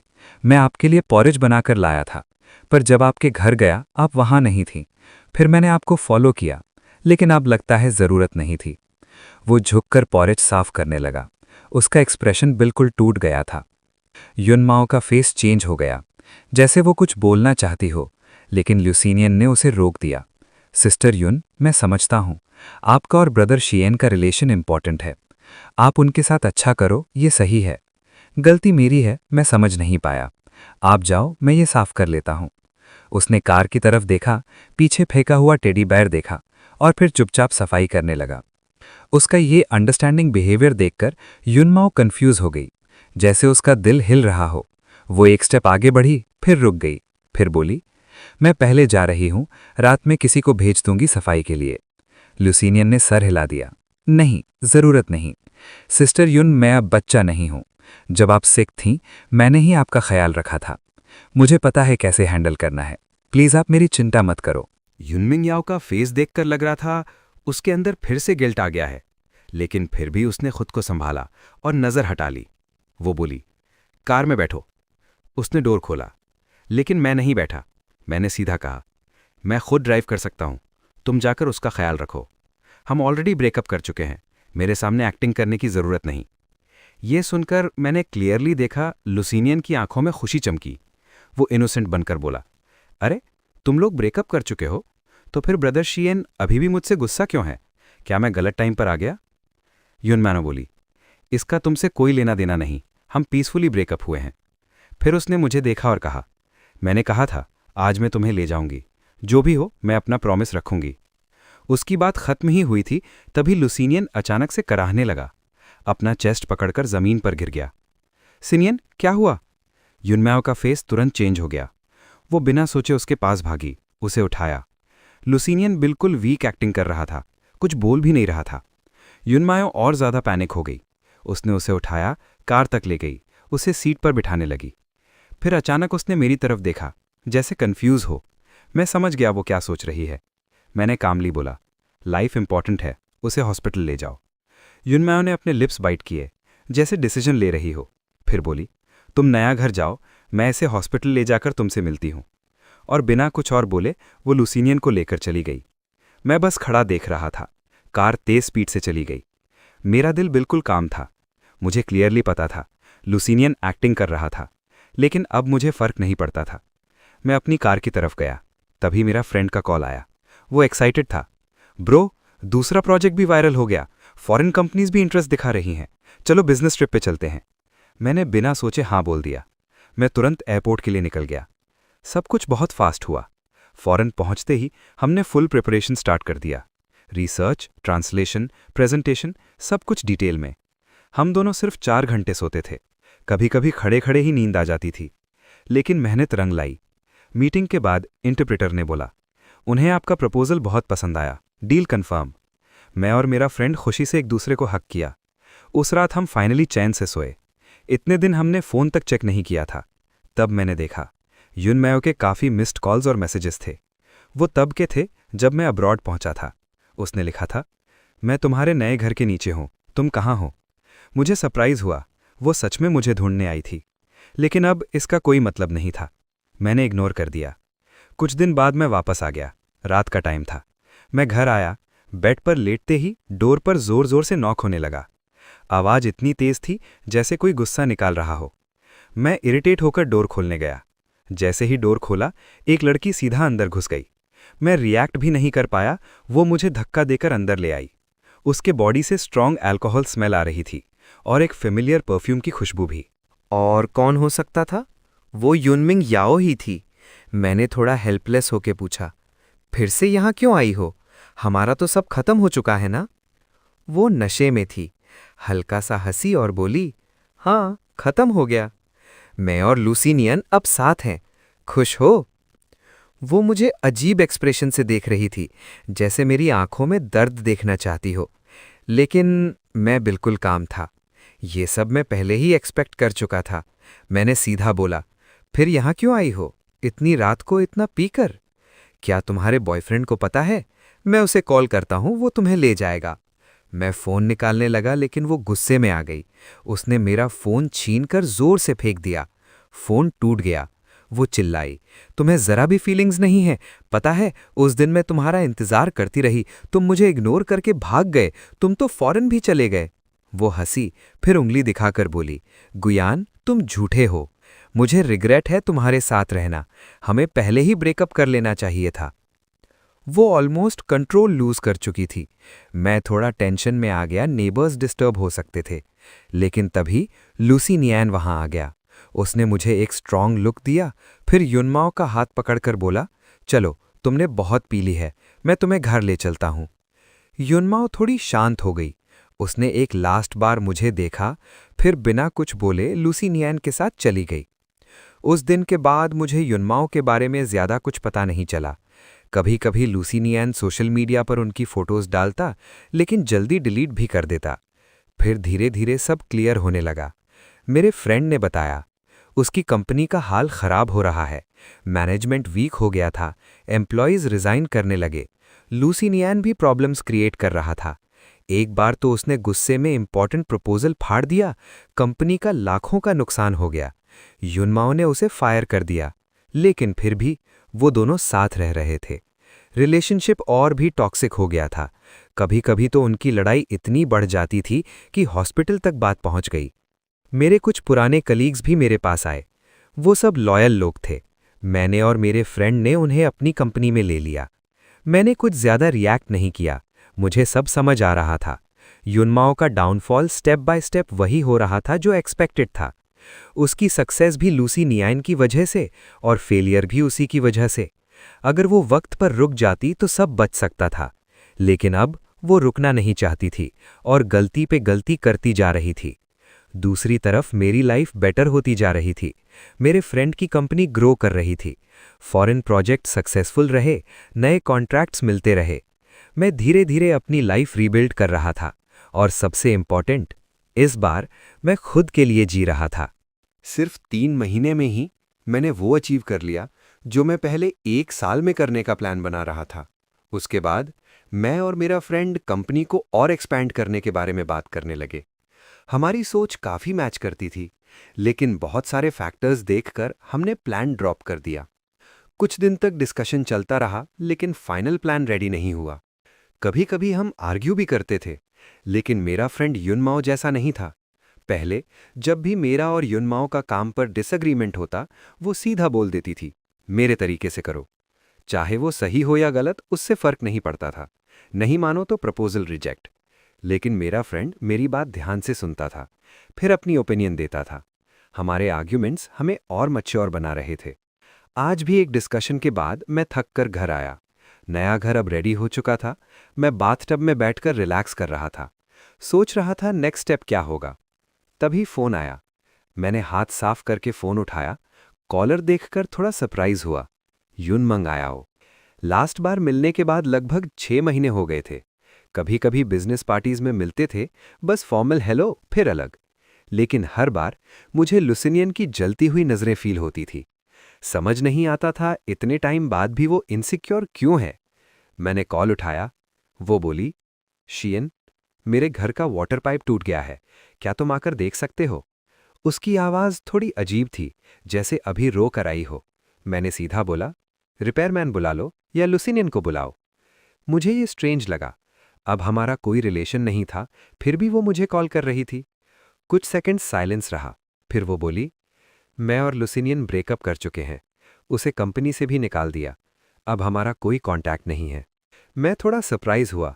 उससे पहले मैं कुछ पूछता, वो रोती हुई बोली, रिपेयरमैन ट्राई किया पर रात हो गई है, मुझे समझ नहीं आ रहा क्या करूं, अगर तुम नहीं आए तो शायद मैं। उसकी आवाज़ टूट रही थी। फोन से ठंडी हवा की आवाज़ आ रही थी। मुझे लगा कुछ गलत है। मैंने पूछा, अभी कहाँ हो तुम? थोड़ा रुक कर वो बोली, रूफटॉप। मेरे दिमाग में तुरंत एक पुरानी मेमोरी आई। जब कंपनी नई थी और लॉस हुआ था, तब वो सुसाइड करने चली गई थी। तब मैंने उसे बचाया था। मैंने सोचा वो अब मैच्योर हो गई होगी, लेकिन लगता है नहीं। अब जब मुझे पता है वो डेंजर में हो सकती है, मैं इग्नोर नहीं कर सकता था। मैंने सांस ली और बोला, रुको, मैं आ रहा हूं। मैं तुरंत रेडी होकर वहां गया। दरवाज़ा खोला तो वो खड़ी थी, आंखें रो रो कर लाल। घर में पानी फैला हुआ था। पाइप सच में टूट गया था। मैं अंदर गया, चेक किया, सिर्फ कनेक्शन लूज था। मैंने टूल्स लिए, थोड़ा टाइट किया और प्रॉब्लम सॉल्व हो गई। मैंने कहा, बस सफाई कर लेना। फिर मैं निकलने लगा, लेकिन जैसे ही मैं मुड़ा, उसने पीछे से मुझे पकड़ लिया। मुझे हक करके जोर जोर से रो रही थी। वो बोली, शियन, तुम अभी भी मुझसे प्यार करते हो ना? नहीं तो तुम आते ही नहीं। सॉरी, मैं गलत थी। मुझे सब समझ आ गया है। क्या हम वापस जा सकते हैं? मैं 1 सेकंड के लिए रुक गया, फिर उसके हाथ हटा दिए और कामली बोला, तुम गलत समझ रही हो। मैं फ्री में नहीं आया। Repair charge 100 rupees. मैंने बोला, एली पे या वीचैट? यून माओ मुझे देख रही थी। उसके होठ कांप रहे थे। कुछ देर बाद उसने फ़ोन निकाला और पैसे ट्रांसफ़र किए, 10,000। मैंने तुरंत एक्सेस अमाउंट वापस कर दिया और उसकी आंखों में देखकर कहा, अब हम बराबर हैं, सब क्लियर। वो धीरे से मेरे वर्ड्स रिपीट करने लगी, फिर हल्की सी कड़वी स्माइल दी। मैं बिना पीछे देखे वहां से निकल गया। बाहर एक स्ट्रे कैट दिखी। मैंने 100 रुपए का सॉसेज लिया, उसके सामने रख दिया और घर चला गया। उसके बाद मुझे समझ आ गया, यून माओ ने भी फाइनली छोड़ दिया। 1 महीने बाद मुझे एक लीगल नोटिस मिला। केस फाइल किया गया था, कंपनी के सीक्रेट डॉक्यूमेंट्स चुराने का। प्रूफ भी पूरा तैयार था, पेपर्स, ट्रांजैक्शन रिकॉर्ड्स और एक वीडियो। वही दिन का वीडियो जब मैं उसके घर पाइप ठीक करने गया था। वीडियो एडिट किया गया था। ऐसे दिखाया गया जैसे मैं डॉक्यूमेंट्स ढूंढ रहा हूं। ये वीडियो इंटरनेट पर वायरल हो गया। लोग बातें बनाने लगे। मेरे प्रोजेक्ट की पॉपुलैरिटी ऑलरेडी हाई थी, तो हेटर्स और भी ज़्यादा एक्टिव हो गए। जब लोगों को पता चला मैं उसकी कंपनी छोड़कर फ्रेंड के साथ ज्वाइन किया और मेरी कंपनी फास्ट ग्रो कर रही है, तो सब ने मान लिया मैं सीक्रेट्स चुरा कर गया हूं। लोग गाली देने लगे, बॉयकॉट की बात होने लगी। मुझे पुलिस स्टेशन ले जाया गया। वहां यून माओ प्लेंटिफ के रूप में थी। मैंने उसकी आंखों में देखा, वो मुझसे नज़र चुरा रही थी। मुझे सब समझ आ गया। मैंने कामली बोला, तुम और लुसीनियन अभी भी साथ हो ना? कंपनी के सीक्रेट्स एक्चुअली उसने चुराए हैं। उसे बचाने के लिए तुम मुझे यूज़ कर रही हो। उस दिन पाइप वाला ड्रामा भी इसी प्लान का पार्ट था। मैं बिल्कुल काम था। मैंने और भी चीज़ें नोटिस की थी उस दिन। घर में मेंस स्लीपर्स, बाथरूम में सिगरेट बट्स, विंडो पर ब्लू वेलवेट कर्टन्स, जो उसे बिल्कुल पसंद नहीं थे। तब मैंने इग्नोर किया, लेकिन अब सब क्लियर था। यून माओ ने धीरे से कहा, मैं भी नहीं चाहती थी ऐसा हो, लेकिन लुसीनियन अभी यंग है, उसका फ्यूचर खराब नहीं हो सकता। मैंने हंसकर पूछा, और मेरा? 9 साल तक मैं तुम्हारे साथ था, सब कुछ दिया, मुझे बर्बाद करना ठीक है? मैं उसकी तरफ देखकर बोला, याद है मैं तुम्हें कहाँ से निकाल कर लाया था? उसका बॉडी हल्का सा कांप गया। उसे सब याद था। वो एक कंजर्वेटिव फैमिली से थी, जहां उसे मार पड़ती थी, उसकी लाइफ कंट्रोल की जा रही थी। मैंने अपने पैसे देकर उसे आज़ादी दिलाई थी। उसने रोकर मुझे हक किया था और बोला था, अब हम हमेशा साथ रहेंगे। आज वो किसी और के लिए मुझे छोड़ चुकी थी। मैं उसे ब्लेम नहीं करता, लेकिन ये एक्सेप्ट भी नहीं कर सकता। मैं उसकी तरफ देखता रहा, लास्ट होप के साथ। कुछ सेकंड्स बाद उसने ठंडी आवाज में कहा, समझ लो मैंने तुम्हारे साथ अच्छा नहीं किया। और फिर उसने मेरी तरफ देखना भी बंद कर दिया। उसे दूर जाते हुए देखकर मेरे दिल में जो लास्ट फीलिंग्स थीं, वो भी खत्म हो गईं। उसे पता भी नहीं था, आगे गिरने वाली मैं नहीं, वो खुद थी। 1 हफ्ते बाद कोर्ट का दिन आया। मेरी कंपनी अब काफ़ी फेमस हो चुकी थी और ये केस भी वायरल हो गया था, इसलिए ट्रायल लाइव ब्रॉडकास्ट हो रहा था। यून माओ का लॉयर बहुत अग्रेसिव था, मुझे ट्रैप करने की कोशिश कर रहा था। यून माओ साइड में चुप बैठी थी, मेरी तरफ देखने की हिम्मत भी नहीं कर रही थी। ऑडियंस में लुसीनियन बैठा था, मुझे देखकर स्मग स्माइल दे रहा था, जैसे उसे पूरा यकीन हो मैं हार जाऊंगा। लेकिन जब मेरे फ्रेंड ने एविडेंस निकाला, सब शॉक हो गए। एक रिकॉर्डिंग प्ले हुई जिसमें यून माओ और लुसीनियन की साजिश क्लियरली सुनाई दे रही थी। सब सच समझ गए, कंपनी के सीक्रेट्स लुसीनियन ने बेचे थे और उसे बचाने के लिए मुझे फंसाया गया था। रिकॉर्डिंग में लुसीनियन रो रहा था। सिस्टर युन, मैं गलत था, चाहे मार लो पर मुझे छोड़ना मत। फिर थप्पड़ की आवाज आई और उसकी एक्टिंग भी, खुद को मारना, ड्रामा करना। कोर्ट में बैठा लुसीनियन का फेस सफेद पड़ गया। वो चिल्लाने लगा, ये सब झूठ है, ये फेक रिकॉर्डिंग है। वो उठकर एविडेंस छीनने जा रहा था, लेकिन स्टाफ ने उसे पकड़ लिया। तब रिकॉर्डिंग में युन माओ की आवाज आई, ठीक है, मैं लास्ट टाइम तुम्हारी हेल्प करूंगी। पूरा कोर्ट रूम शॉक हो गया। लाइव चैट में लोग गाली देने लगे। जज ने युन माओ से पूछा, क्या ये रिकॉर्डिंग असली है? सब उसकी तरफ देख रहे थे। लुसीनियन उससे बोल रहा था, प्लीज बोलो ये फेक है। लेकिन युन माओ उठकर उसके पास गई और बिना वार्निंग के उसे जोर से थप्पड़ मारा। फिर सीधा बोला, रिकॉर्डिंग सच है, मैंने ही गुजियान को फंसाया। पूरा कोर्ट साइलेंट हो गया। फिर ऑनलाइन लोग और भी ज्यादा रिएक्ट करने लगे। लुसीनियन पूरी तरह टूट गया। वो युन माओ पर अटैक करने लगा, लेकिन स्टाफ ने उसे कंट्रोल कर लिया। बाद में युन माओ मेरे पास आई और पूछा, तुम्हें पहले से कैसे पता था? मैंने कामली जवाब दिया, जब मैं तुम्हारे घर से निकला मेरे फ्रेंड को सब पता चल गया था। उसने मुझे वॉर्न भी किया था। उस दिन जब मैं तुम्हारे घर आया मुझे पता था ये ट्रैप हो सकता है, फिर भी मैं आया, सिर्फ तुम्हारे लिए नहीं, अपने प्लान के लिए भी। सच ये था, मैं और मेरा फ्रेंड काफी टाइम से युन माओ की कंपनी एक्वायर करना चाहते थे, लेकिन मौका नहीं मिल रहा था। और फिर वो खुद ही हमें मौका दे गई। मैं थोड़ा रुक कर बोला, पहले मैं हेजिटेट कर रहा था, लेकिन उस दिन तुमने जो किया उसके बाद मुझे कोई डाउट नहीं रहा। उस दिन मैंने उससे सब सच बता दिया, वर्ड बाय वर्ड, जो वो कभी नहीं जानती थी।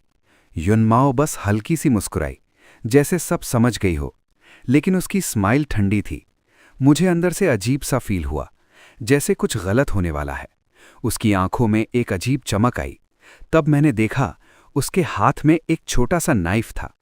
मैं तुरंत रिएक्ट करने वाला था, लेकिन रुक, उससे पहले ही वो पलट गई और एक ही सेकंड में उसने लुसीनियन का गला काट दिया।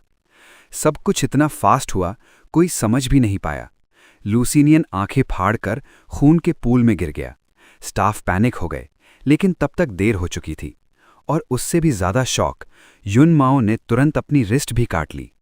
वो गिरते हुए मेरी तरफ देखती रही और हल्की सी मुस्कुराई, जैसे कह रही हो, इस बार last help. Scene completely chaotic हो गया। एम्बुलेंस आई, दोनों को हॉस्पिटल ले जाया गया। लुसीनियन बच नहीं पाया, वो मर गया। युन माओ जिंदा बच गई, लेकिन उसे अरेस्ट कर लिया गया। कोर्ट ने उसे डेथ सेंटेंस दिया। ऑनलाइन पब्लिक ओपिनियन भी चेंज हो गया। सच सबके सामने आ गया। मेरे फ्रेंड ने युन माओ की कंपनी एक्वायर करने का प्लान ड्रॉप कर दिया। उसने कहा, यह तरीका सही नहीं है। हमने डिसाइड किया स्टेप बाय स्टेप अपनी ग्रोथ करेंगे। कुछ दिन बाद उसके लॉयर ने मुझे कांटेक्ट किया। युन माओ ने विल बनाई थी। उसने अपनी सारी प्रॉपर्टी, शेयर्स, एसेट्स सब मेरे नाम कर दिए थे। मैं कुछ देर तक सोचता रहा, फिर मैंने कंपनी का नाम बदल दिया और उसका पर्पस भी। अब हम क्या करते थे? उन लोगों की हेल्प जो गलती से ब्लैकलिस्ट हो जाते हैं। कंपनीज को सच बताते ताकि इनोसेंट लोग बर्बाद ना हों, और फीस भी बहुत कम रखते ताकि छोटे लोग भी अफोर्ड कर सकें। आज मैं एक बिल्डिंग के टॉप पर खड़ा हूं। नीचे पूरी सिटी चल रही है, लोग अपनी लाइफ में बिजी हैं, और मैं सिर्फ एक चीज समझ चुका हूं, फाइनल ट्रूथ। प्यार गलत इंसान से हो जाए तो वो तुम्हें बना भी सकता है और तोड़ भी सकता है, लेकिन सही वक्त पर छोड़ देना ही सबसे बड़ी जीत है।